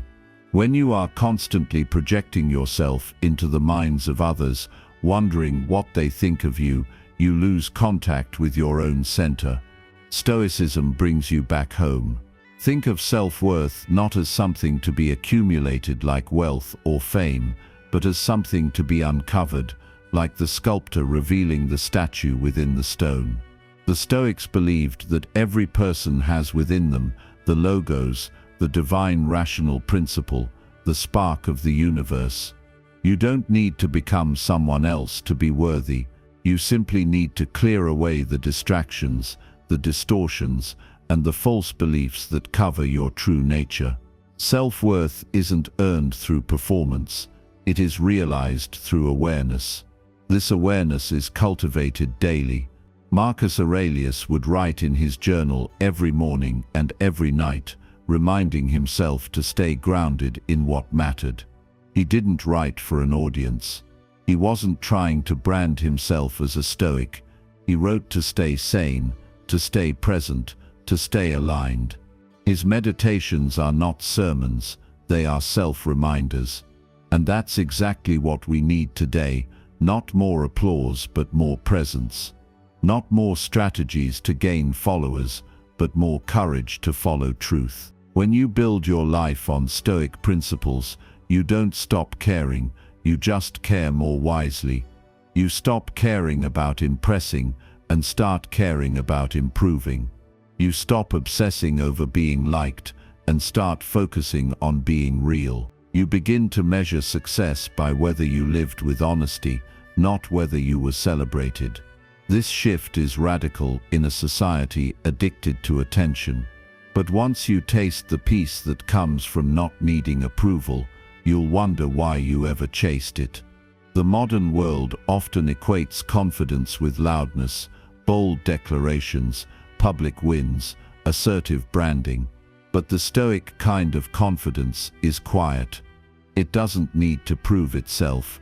It doesn't collapse under criticism, and it doesn't inflate under praise. It's the kind of strength that lets you walk away when something disrespects your values. It's the kind of clarity that allows you to stand firm in solitude, knowing that your self-worth is not up for negotiation. This is not arrogance, it is rooted humility. The gym is a beautiful metaphor for this. You don't grow stronger by being praised for working out. You grow stronger through consistent effort, discipline, and pain. Similarly, self-worth is developed through internal reps, through daily decisions, to act with virtue, even when no one is watching. It's choosing the harder path because it's right, not because it's seen. It's showing up with integrity, even when it's inconvenient.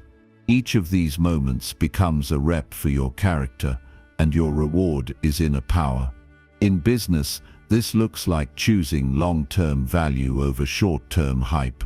It's about building a reputation for excellence, not noise. It's the discipline to serve your customers honestly, treat your team with respect, and grow with resilience, rather than trend chasing. When your identity isn't tied to how you're perceived, you can make hard decisions with clarity. You can say no to things that don't align with your mission. You can endure criticism when it's unfair. And most importantly, you can keep going when no one is cheering. In relationships, Stoic self-worth manifests as emotional independence. This doesn't mean detachment from love, but freedom from neediness. It means being whole enough to love without clinging, to listen without losing yourself, and to walk away when necessary, without resentment. Seneca wrote, "He who has made a fair compact with poverty is rich." The same could be said of self-worth.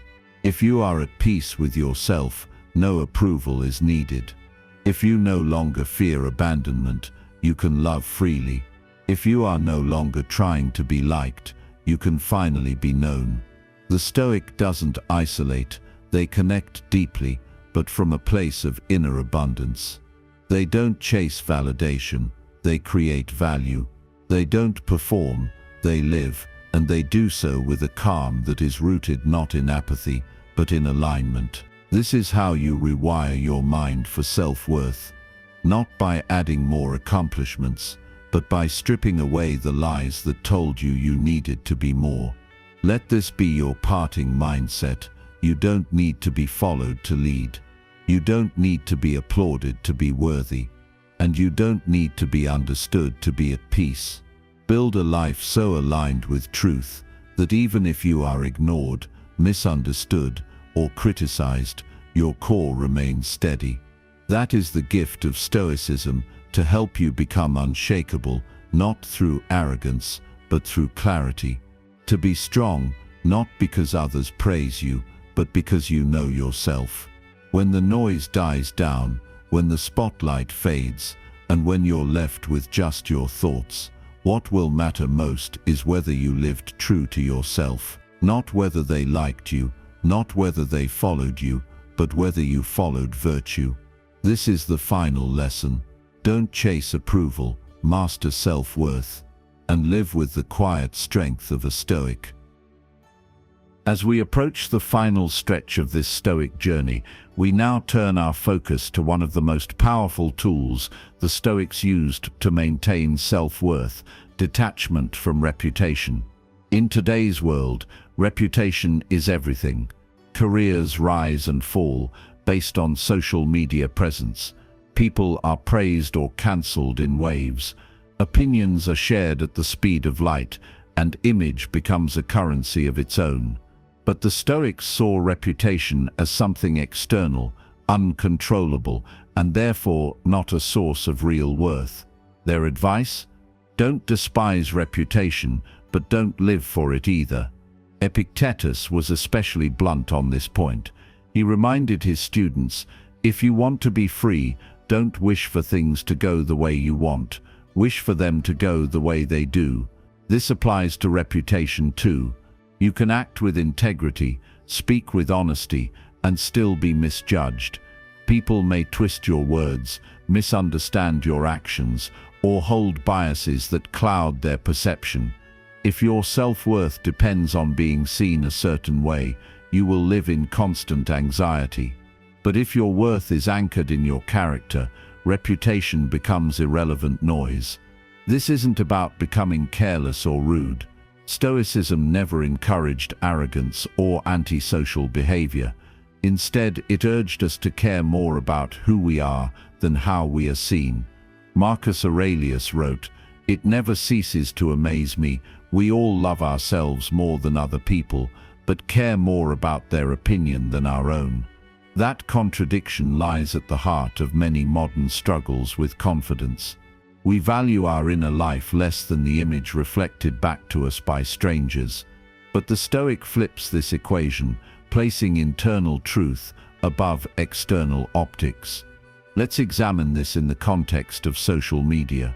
Every platform is designed to reward validation. Likes, views, comments. These become the metrics of success and soon of identity. But what happens when the algorithm shifts?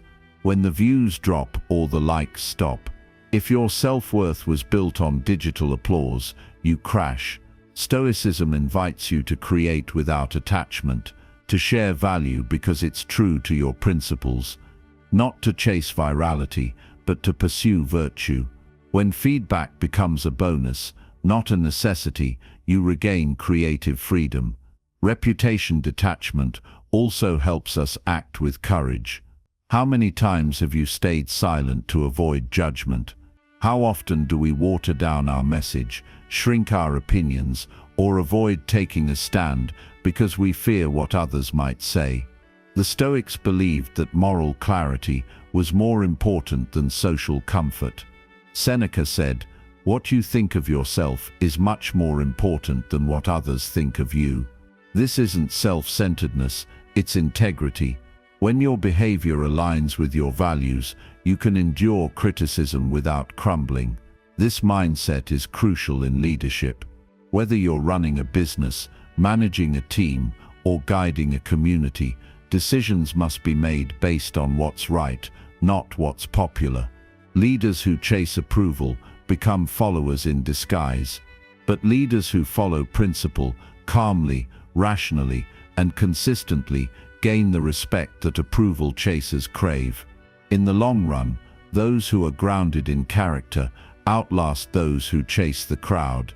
The Stoics teach us to lead by example, not by applause. This applies equally to relationships. We all want to be liked, to be seen as good, kind, and caring. But when this desire becomes a need, it corrupts authenticity. You might stay in toxic relationships just to be accepted. You might compromise your standards to avoid conflict. But if you detach from the fear of losing reputation, you gain the strength to walk away when something no longer serves your growth. Your worth is not measured by how others see you. It's reflected in what you are willing to walk away from. Stoicism also offers a powerful lens on legacy. Many people obsess over how they'll be remembered. They sculpt their careers, their public personas, and even their families around the idea of legacy. But Marcus Aurelius wrote, "Consider how quickly all things are forgotten, the vast abyss of endless time that swallows all." To the Stoic, clinging to a legacy is another form of attachment. Instead, live now. Live well. If your actions ripple into the future, let it be a side effect, not the goal. Reputation dies, but virtue leaves an echo. This might feel like a radical mindset, especially in a world that pressures us to curate, perform, and maintain appearances. But detaching from reputation doesn't mean hiding. It means showing up fully, without the burden of performance. It means expressing your truth, not because it's accepted, but because it's aligned. It means creating value even when it's unnoticed. It means choosing your internal compass over the external spotlight. This is the path of the Stoic. Let's bring this to the realm of mental health. Many people feel invisible, not because they are alone, but because they believe they must be seen in a certain light to matter. They perform happiness, success, or confidence to gain approval, but deep down, they feel disconnected from their true selves. Detaching from reputation allows healing. It gives permission to be flawed, to be real, and to stop performing. It allows people to sit with themselves in peace, rather than constantly editing their existence to fit in. In business too, this detachment is transformative. Entrepreneurs who build products or services based on trends may gain quick wins, but they lack durability. Those who build from principle, who ask what truly helps others, what do I believe in, create value that outlives trends. You can be mocked in the beginning, misunderstood in the middle, and praised at the end, but if your work was honest, the arc of time will vindicate it. Stoicism gives entrepreneurs the spine to endure criticism and the humility to let the work speak louder than their image. To detach from reputation is to be light, not indifferent, but free, free from the need to control perception, free from the compulsion to be understood, free from the craving for validation. It's a kind of spiritual minimalism, the stripping away of excess opinions until only your essence remains, and in that simplicity, your true worth shines brighter than any approval ever could.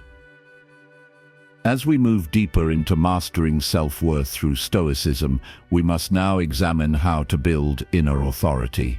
What does it mean to be your own authority in a world that constantly pressures you to look outward for confirmation? It means that your sense of value is derived from reasoned principles, not emotional approval.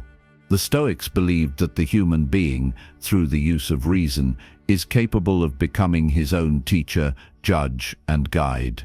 This is not ego, it's sovereignty. And in the Stoic view, this internal command is the greatest form of freedom. Marcus Aurelius, Emperor of Rome, often reminded himself in his meditations that external events and opinions cannot touch the soul unless he allows them to. He wrote, "The soul becomes dyed with the color of its thoughts." In other words, we internalize the world only when we give it permission. Think of how many times you've let someone's disapproval echo in your mind. That echo is not them, it's you letting it linger. The Stoic chooses not to be painted by the brushstrokes of others. He remains the artist of his own character. To build this inner authority, the Stoics practiced prohairis, the faculty of moral will. This was the most sacred part of a person, untouchable by fate, fortune, or others. You may lose your job, your health, even your reputation, but your ability to choose how you respond, that belongs to you entirely. Self-worth grows when you live in alignment with this inner power, rather than outsourcing your value to what happens outside.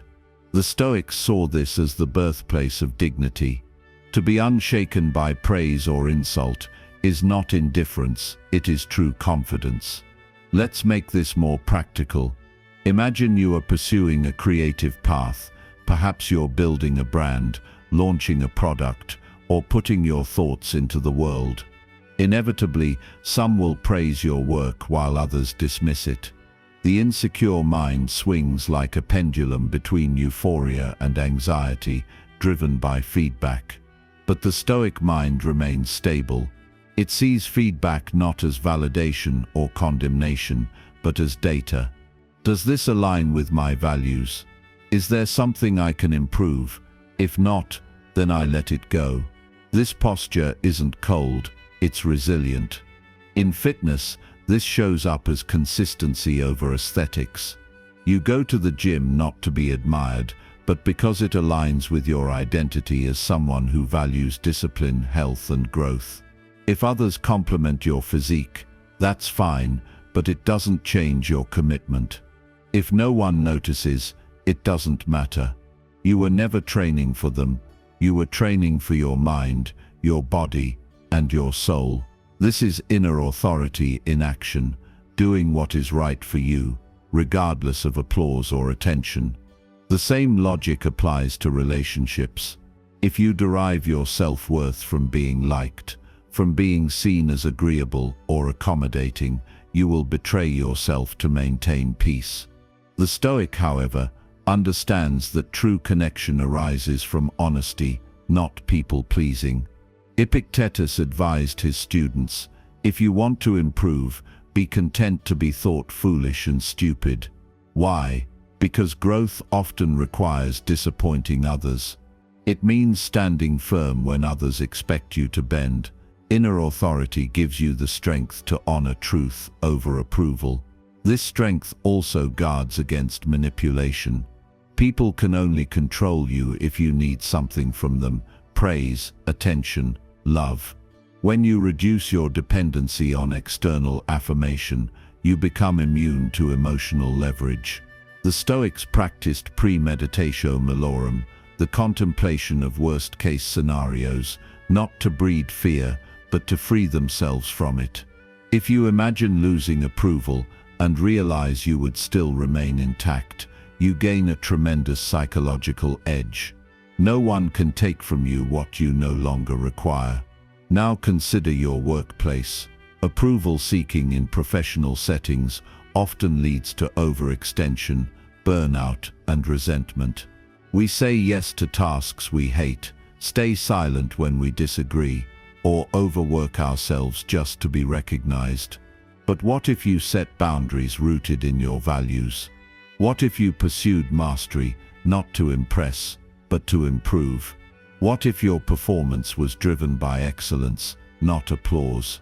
The Stoic professional seeks to serve well, learn continuously, and lead with integrity, even if that means being misunderstood or overlooked.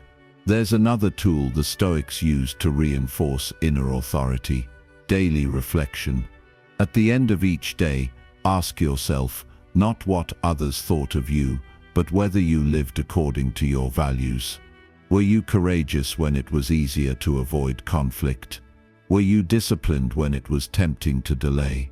Were you kind even when it wasn't acknowledged? This internal scorecard becomes your compass. Over time, you rely less and less on the fluctuating signals of others and more on the stable voice within. Even in solitude, the Stoic finds worth. Seneca once said, "He who is afraid to be alone is afraid of his own thoughts." Approval seeking often masks a discomfort with ourselves. We need the eyes of others to feel seen. But Stoicism teaches that solitude is not absence, it is presence. Presence with your mind, your values, your growth. When you can be alone without feeling lonely, when your self-worth thrives in silence, you have reached a rare kind of strength. In mental health, this is profoundly healing. Many battles with depression and anxiety stem from distorted beliefs about worth. I'm not enough unless I'm loved. I'm a failure unless I succeed. Stoicism cuts through these lies with clarity.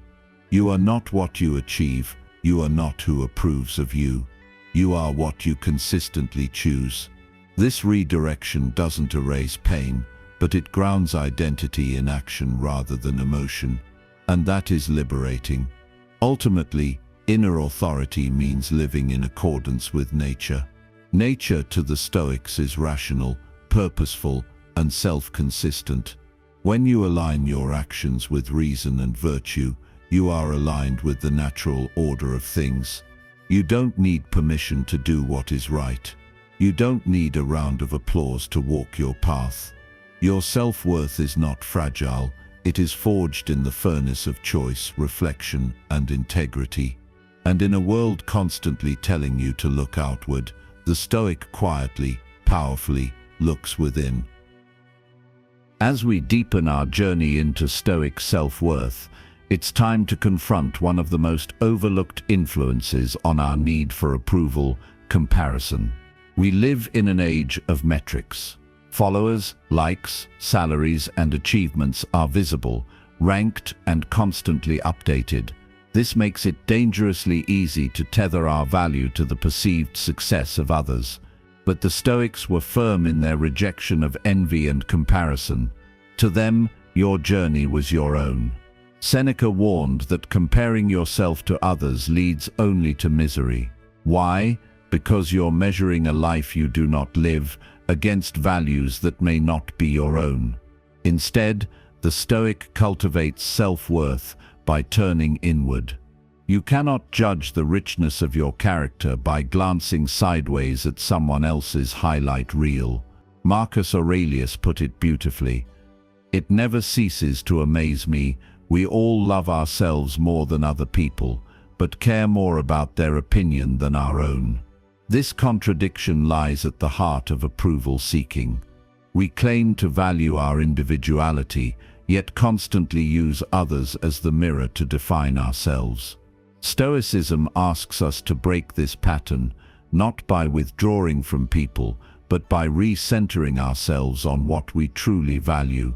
This is where the Stoic idea of indifference becomes vital.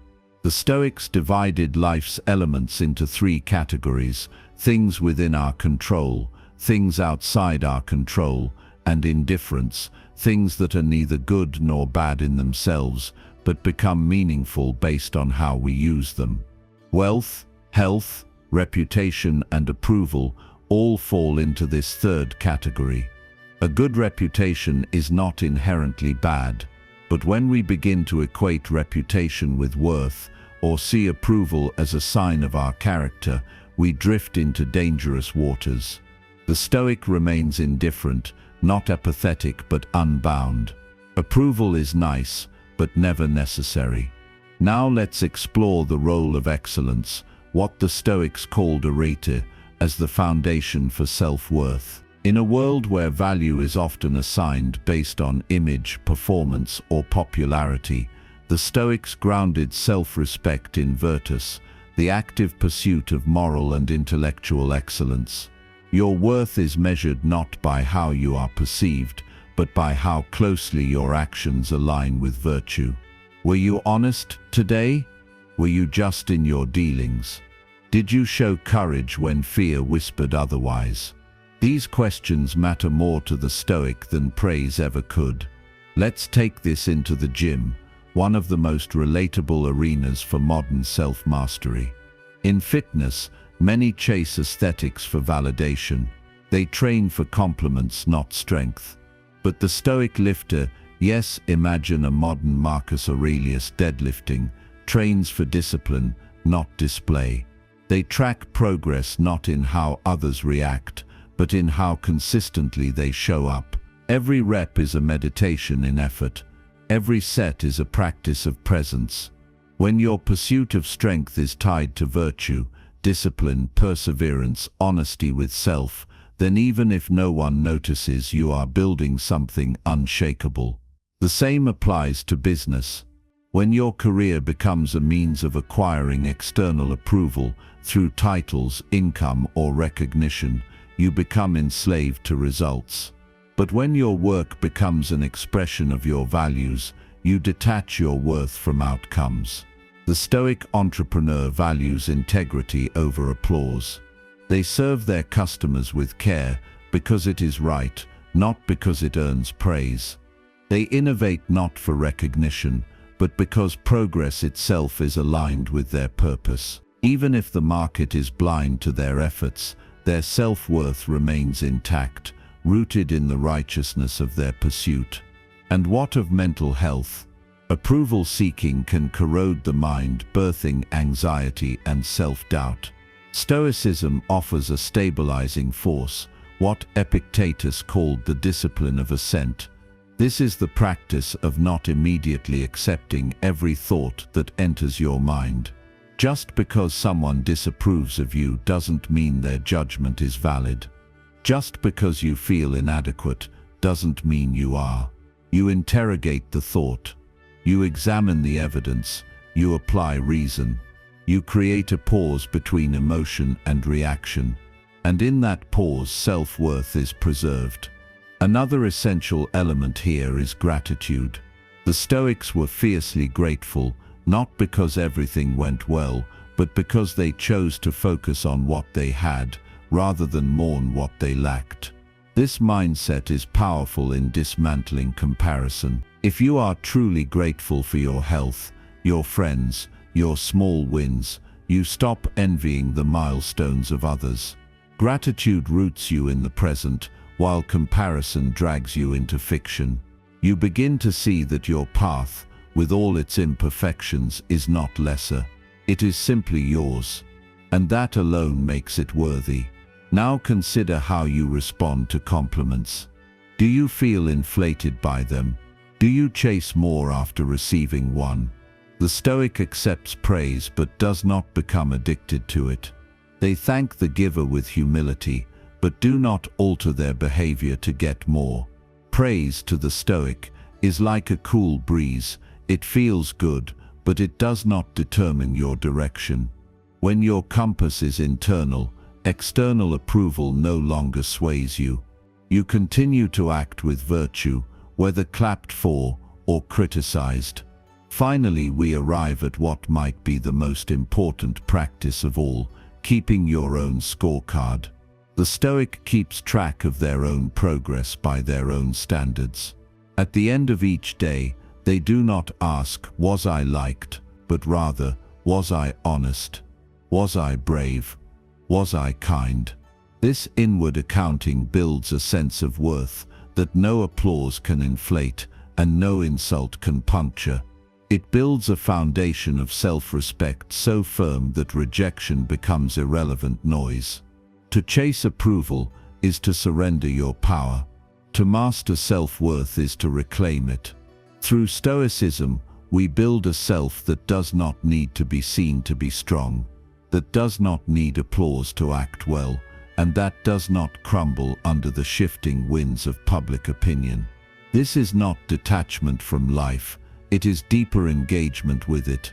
It is to walk your path not in arrogance, but in quiet certainty, not seeking validation, but radiating value.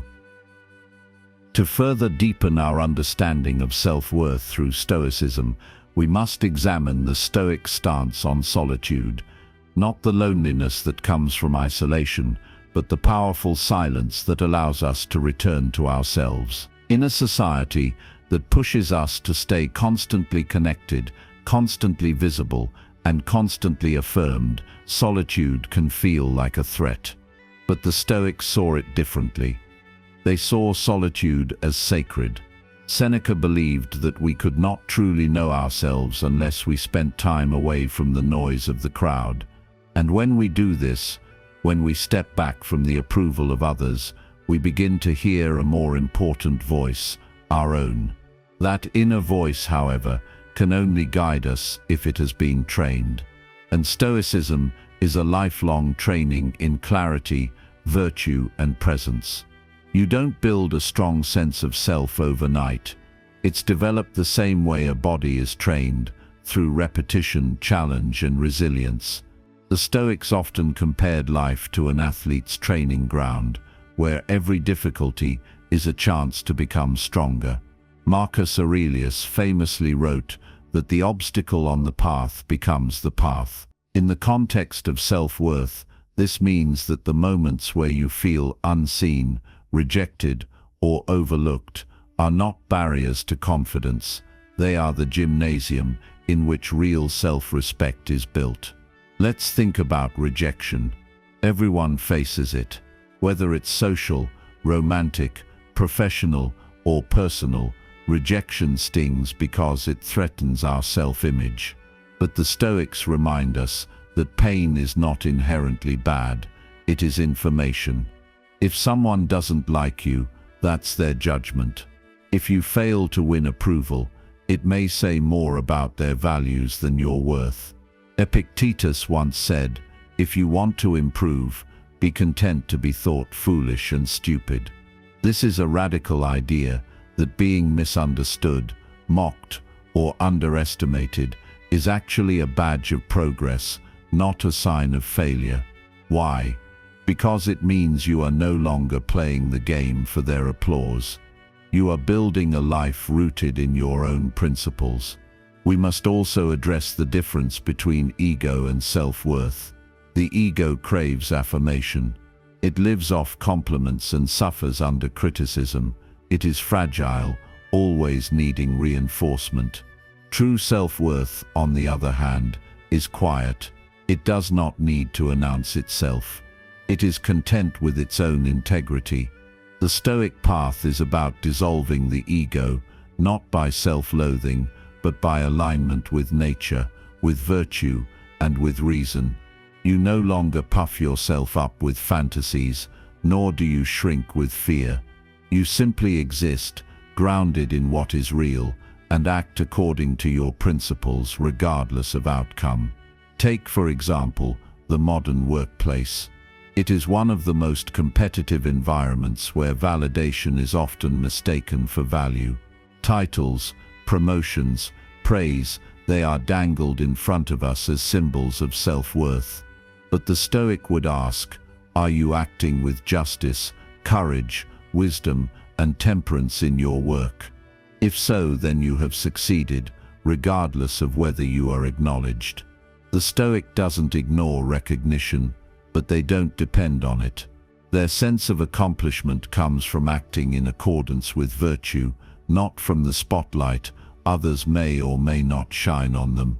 This approach creates resilience. When your self-worth is tied to your behavior rather than perception, you cannot be manipulated by popularity, nor defeated by criticism. You become unshakable, like the great Stoic metaphor of the rock battered by waves but unmoved. It's not that the Stoic is immune to praise or pain, they simply do not live for it. Their compass is internal. This inner orientation becomes a superpower in a culture dominated by trends, status, and superficial influence. Another profound tool for mastering self-worth is voluntary discomfort. Practiced regularly by Stoics like Cato, this technique involves deliberately stepping into uncomfortable situations to train resilience and gratitude. Cato would wear plain clothing in public, despite being a senator, to train himself not to care about opinions. Today, this might look like taking cold showers, fasting, or speaking your mind despite discomfort. These exercises remind us that approval and comfort are not necessities, they are luxuries. And when you free yourself from the need for constant ease and approval, you reclaim your power. In relationships, Stoicism teaches us not to attach our self-worth to others' love or presence. We can love deeply and still remain whole when others leave. This is not detachment out of bitterness, but an understanding that the Stoic seeks to give love, not consume it. Seneca wrote that we should enjoy those we love, as if they are on loan. This attitude does not diminish affection, it dignifies it. We love with presence, but not with dependency. We learn that our value is not diminished when someone else walks away, our virtue remains. This mindset also applies to the digital world. Social media, while a powerful tool, can become a dangerous mirror that reflects not who we are, but how others perceive us. Stoicism asks us to question, Do I post for expression or for applause? Do I share for clarity or for clout? The answers matter because our motivations shape our identity. The Stoic is not against technology, but they are vigilant. They know that to remain anchored, one must frequently disconnect from external judgment and reconnect with internal purpose. In practicing these ideas, journaling becomes a powerful weapon. Each day, take time to write about where you sought approval and where you stood firm. Reflect not just on what happened, but on how you responded. Did you speak your truth? Did you act from principle? Did you value yourself even in silence? These small acts of reflection, repeated daily, become a thread that weaves together a deep and lasting self-respect. Ultimately, the Stoic path to self-worth is not about becoming better than others. It is about becoming better than your former self. It is about living in harmony with reason, with nature, and with your values. It is the courage to walk alone if you must, the strength to speak your truth, even if your voice shakes, and the wisdom to know that your worth was never something to chase, but something to embody. Self-worth, when understood through the Stoic lens, is not a passive confidence or a temporary high based on favorable outcomes. It is an active stance we take each day against the pressures of conformity, insecurity, and emotional fragility. The Stoic does not simply hope to feel better about themselves. They train themselves to live in a way that justifies self-respect, regardless of how others respond. They build their character like a fortress stone by stone, with every decision rooted in integrity. And when you commit to this path, you begin to see that self-worth is not a luxury reserved for the few. It is a necessity for living well, and it is available to all who are willing to claim it. To understand this deeper, we must examine the internal voice that narrates our daily life. This voice is shaped by past experiences, social conditioning, and repeated thoughts, many of which we never question. Stoicism challenges us to audit that voice. Is it a voice of kindness or cruelty, encouragement or criticism? The Stoics teach us that we are not bound to the tone of that inner voice. We can retrain it. We can make it our ally rather than our enemy. This transformation begins when we notice how often we measure ourselves through the imagined judgment of others. By catching ourselves in the act, we gain the power to redirect the story. This awareness also extends to how we handle criticism. The Stoic perspective is that criticism is neutral. It is simply information. It only becomes pain when we personalize it. Epictetus said, "If someone succeeds in provoking you, realize that your mind is complicit in the provocation." That doesn't mean we should ignore all feedback or become cold. Rather, it means we should separate our worth from our mistakes. You can learn from criticism without internalizing shame. You can grow without groveling. The Stoic sees feedback as a tool, not a threat. A helpful analogy here is that of the sculptor. A sculptor doesn't resent the marble for being rough. They chip away, shape, adjust, and refine. Likewise, a person with self-worth does not see their flaws as a verdict. They see them as raw material, something to be improved with discipline and care. When you begin to view yourself as a lifelong work in progress, rather than a product needing validation, you reclaim the patience and self-compassion necessary for real growth.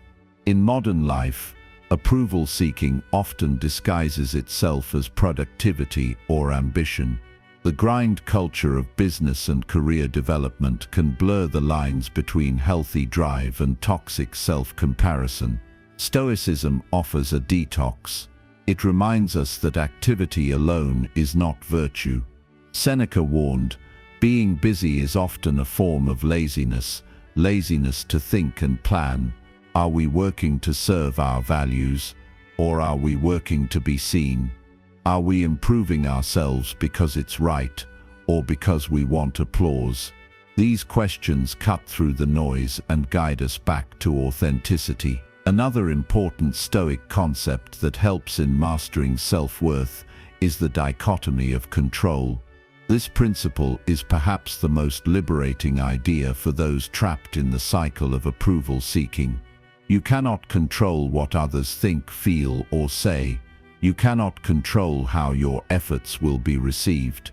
But you can always control your effort, your clarity, your consistency, your courage. Anchoring yourself in what you control removes the emotional roller coaster of chasing acceptance. It allows you to rise above the volatility of praise and blame. Even in fitness, one of the modern arenas most rife with validation seeking, Stoicism has much to offer. Many people begin their gym journey motivated by aesthetics and outside affirmation. And while that can ignite discipline, it is an unstable foundation. The Stoic approach transforms the pursuit of health into a practice of virtue. Strength is not just about physical ability, but about resilience, consistency, and self-mastery. You don't train because others are watching. You train because you promised yourself you would. Because keeping that promise, day after day, builds the unshakable dignity that self-worth depends on. Let's also look at mental health. In a world where social media constantly broadcasts curated lives, it's easy to fall into the trap of feeling inferior, unseen, or irrelevant. But Stoicism invites us to step away from the spectacle and return to the self. It doesn't deny emotion, it dignifies it. When you feel sadness, anxiety, or inadequacy, Stoicism doesn't tell you to numb it or deny it.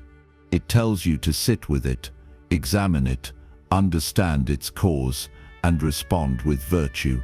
This mindful engagement with your emotions builds true emotional strength, the kind that doesn't rely on the opinions of others to stabilize.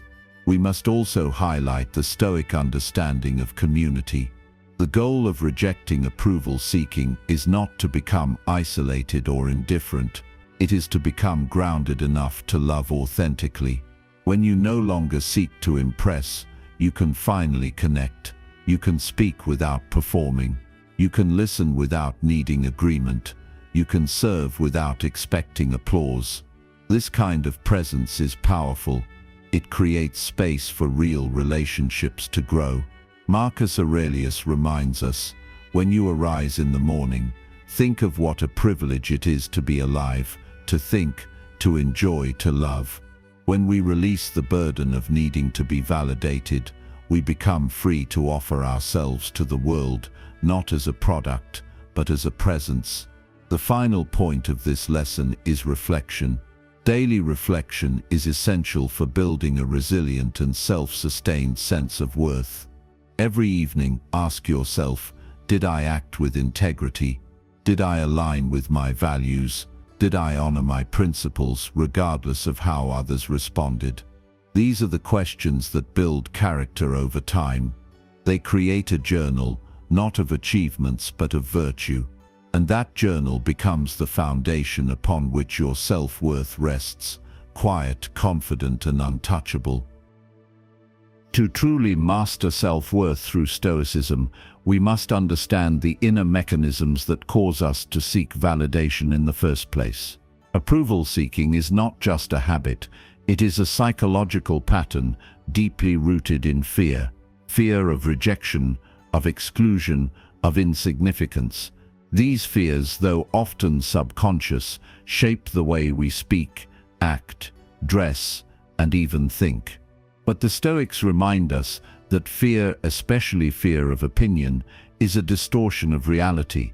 What we fear is not the opinion itself, but the meaning we assign to it. We believe that others' praise gives us value, and their criticism strips it away.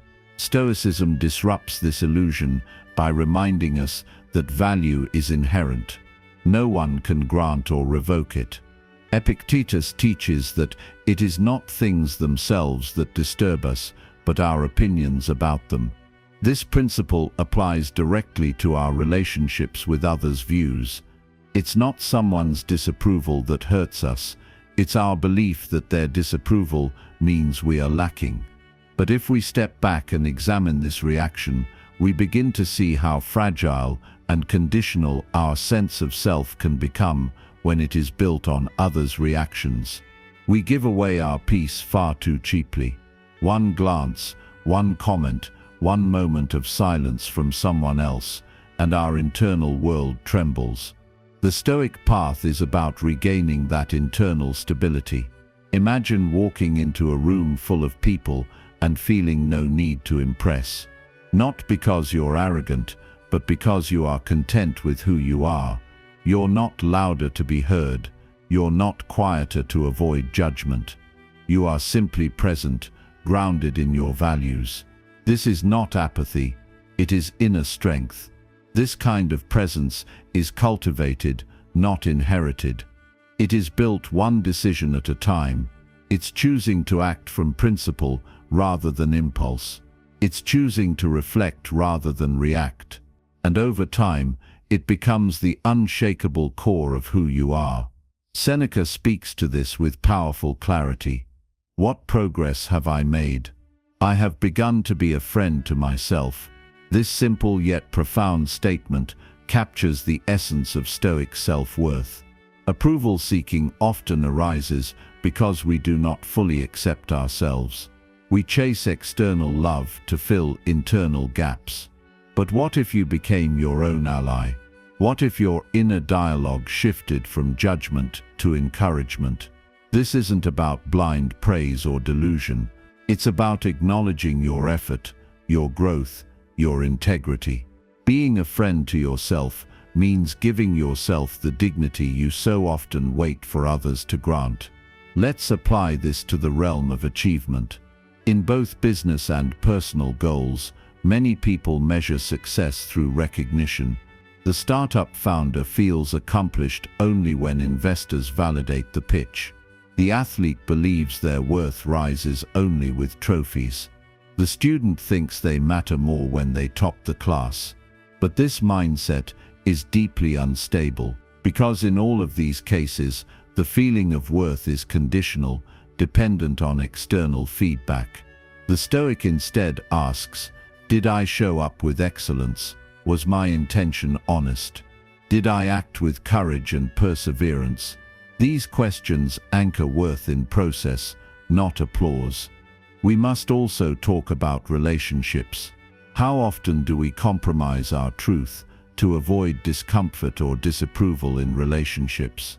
Whether it's romantic, familial, or social, we sometimes shrink ourselves to fit into someone else's expectations. But Stoicism teaches that love should not come at the expense of integrity.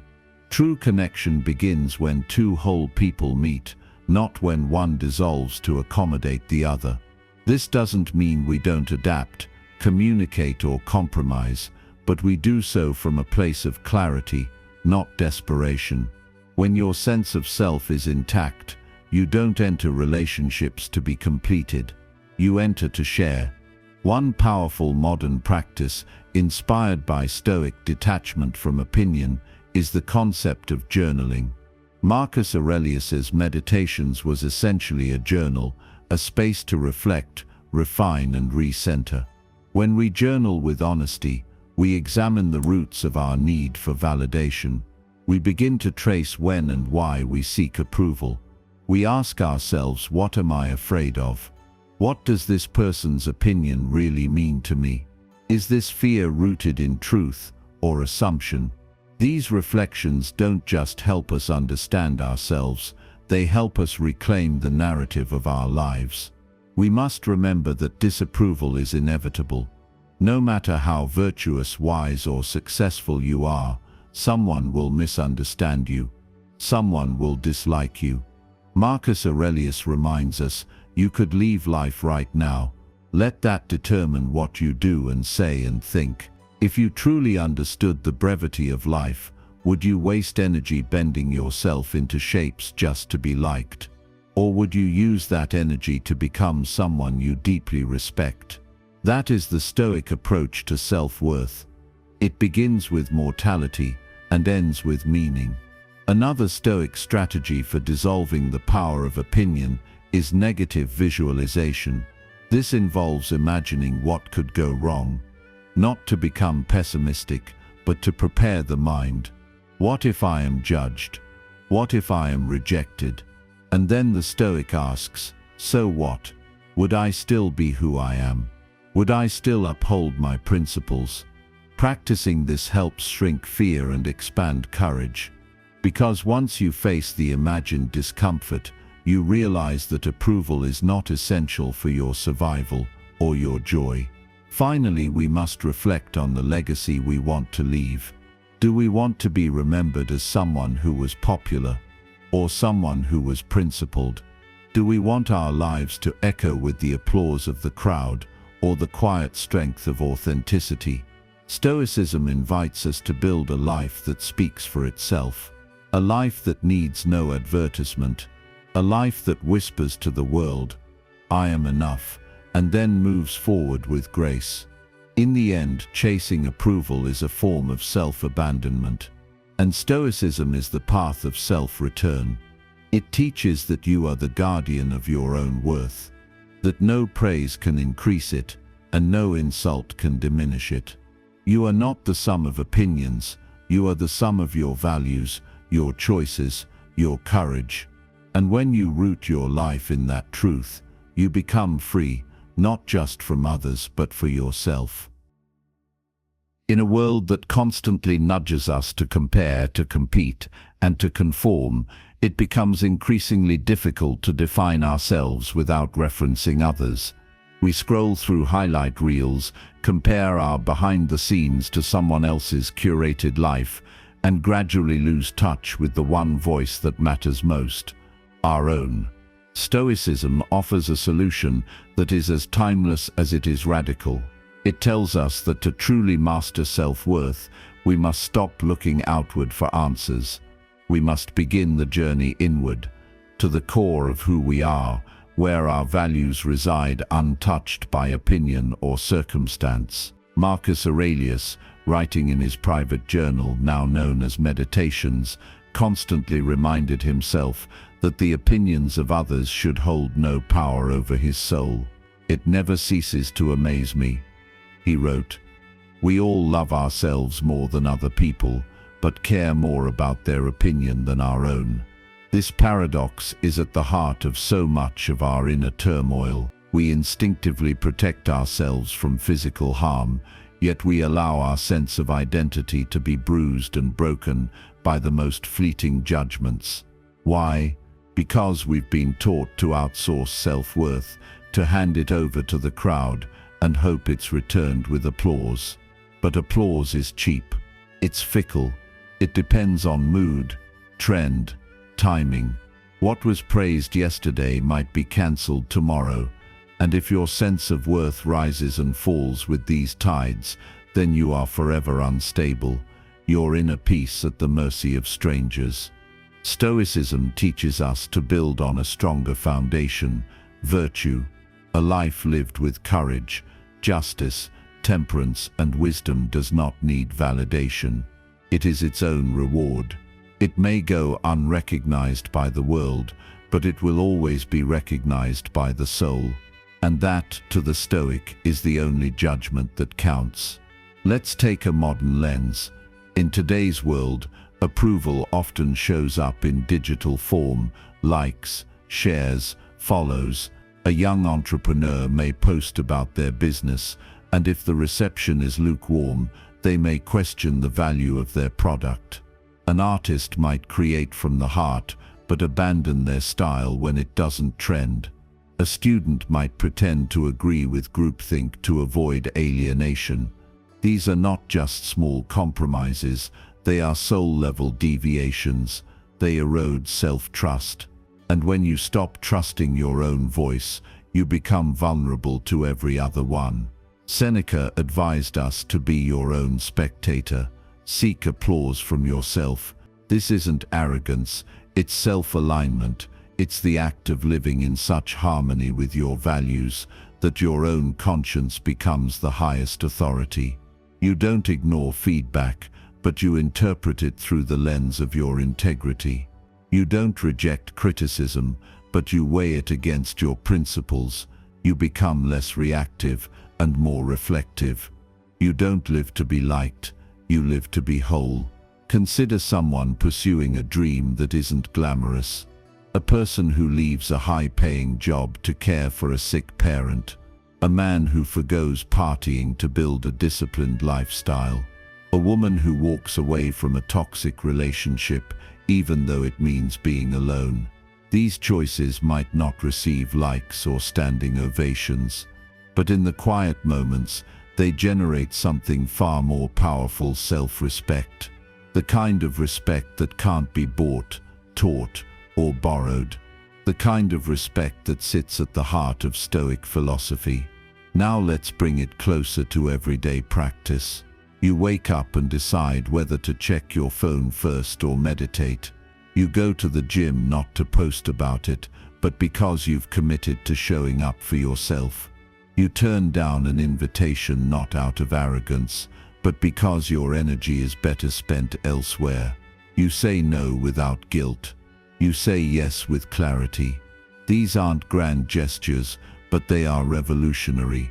They are daily declarations that your worth is not on trial, that your dignity is not for sale, that your life is yours. One of the most empowering concepts in Stoicism is eudaimonia, often translated as human flourishing. It is not dependent on external praise. It doesn't require recognition. It is the byproduct of living a life in alignment with your true nature.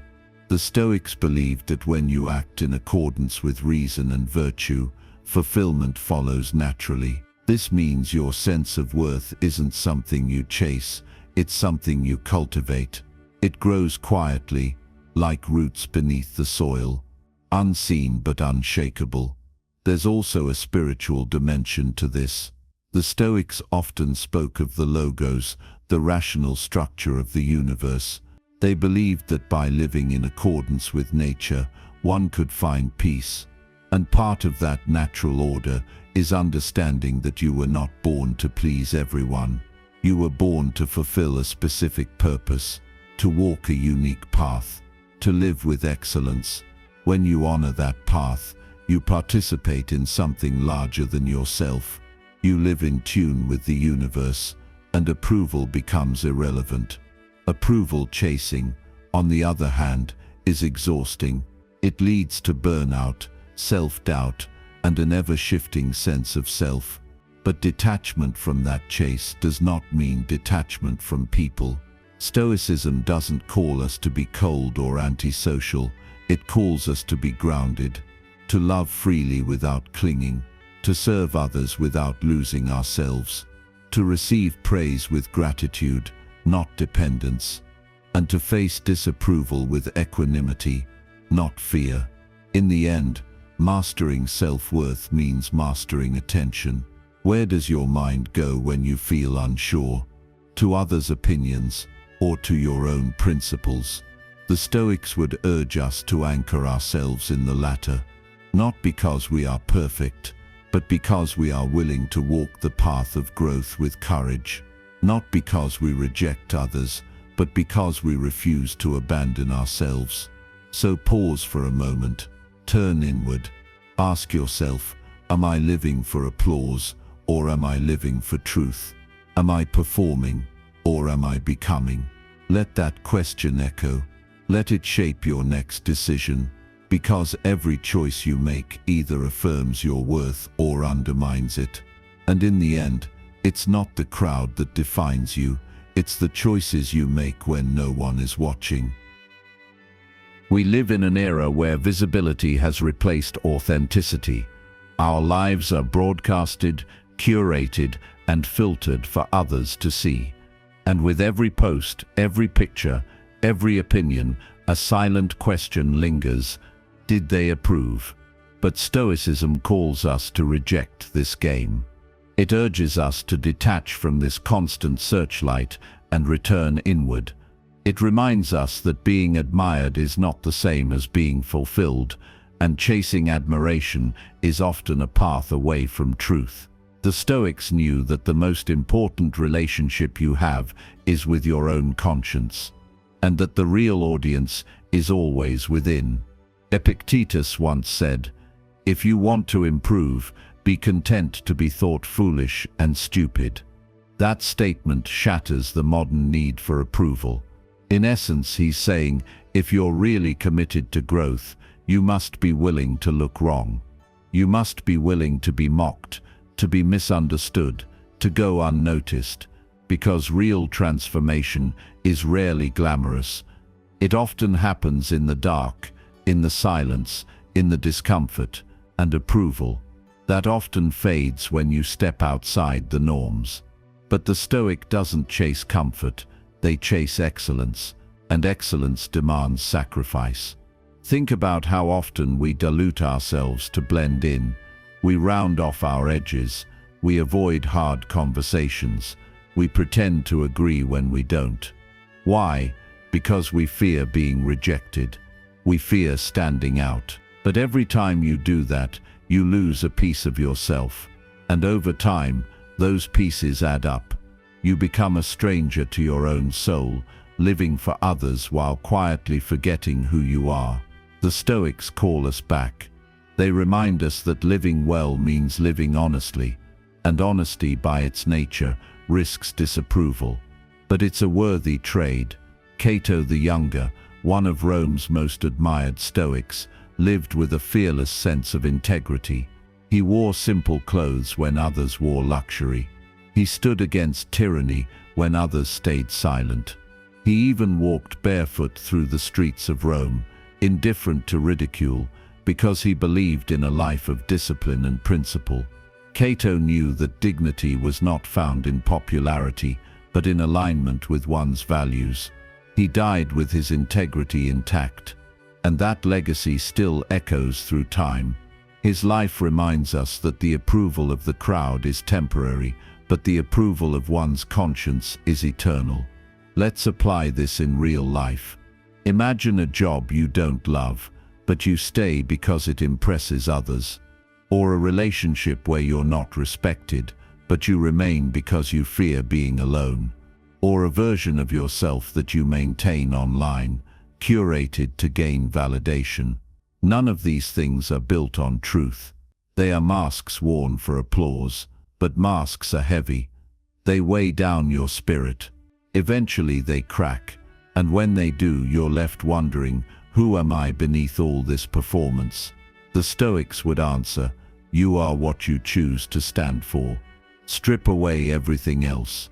And this philosophy extends beyond grand decisions. It touches the smallest acts of our day. Do you speak the truth when it's inconvenient? Do you stick to your principles when it costs you something? Do you resist the urge to please when it would betray your core values? Every time you answer yes to these questions, you reclaim a piece of your self-worth. Because self-worth in Stoicism is earned. It's forged in fire through choices, not compliments. Modern society teaches us to build self-worth from the outside in. Praise, followers, status. But Stoicism flips that completely. It says build from the inside out. Character first, discipline second. Integrity always, and let everything else be a reflection of that, not a replacement. Because anything built on the shifting sands of public opinion will eventually collapse. But what's built on principle, that stands through storms. We must also consider how we raise the next generation. Are we teaching them to chase likes or to live with virtue? Are we modeling approval-seeking or independent thought? Children don't just listen, they watch. And when they see us compromise ourselves to be accepted, they learn that fitting in matters more than standing firm. But if they see us speak with honesty, live with humility, and hold our boundaries with strength, they learn something far more valuable, that it's okay to be different, that it's noble to be principled, that it's better to be respected by your own soul than praised by the crowd. There's a quiet confidence that comes from detaching from approval. You no longer chase every compliment. You no longer fear every criticism. You walk with purpose because you know who you are and what you believe in. And that kind of inner strength, it radiates. People may not always agree with you, but they'll feel your clarity. And in a world filled with noise, clarity is rare. It cuts through the chaos. It inspires others to do the same. So let the crowd cheer or boo. Let them understand or misunderstand. Let them like you or scroll past. None of that defines you. What defines you is your response. Do you betray your principles to fit in? Or do you honor your values even when you stand alone? Stoicism demands the latter, and in that demand is the seed of freedom. As Epictetus taught, don't explain yourself to others. Your work is your proof. Live so strongly in alignment with your values that no explanation is necessary. Speak less, act more, post less, build more, perform less, grow more. And above all, remember your worth is not a performance, it's a practice.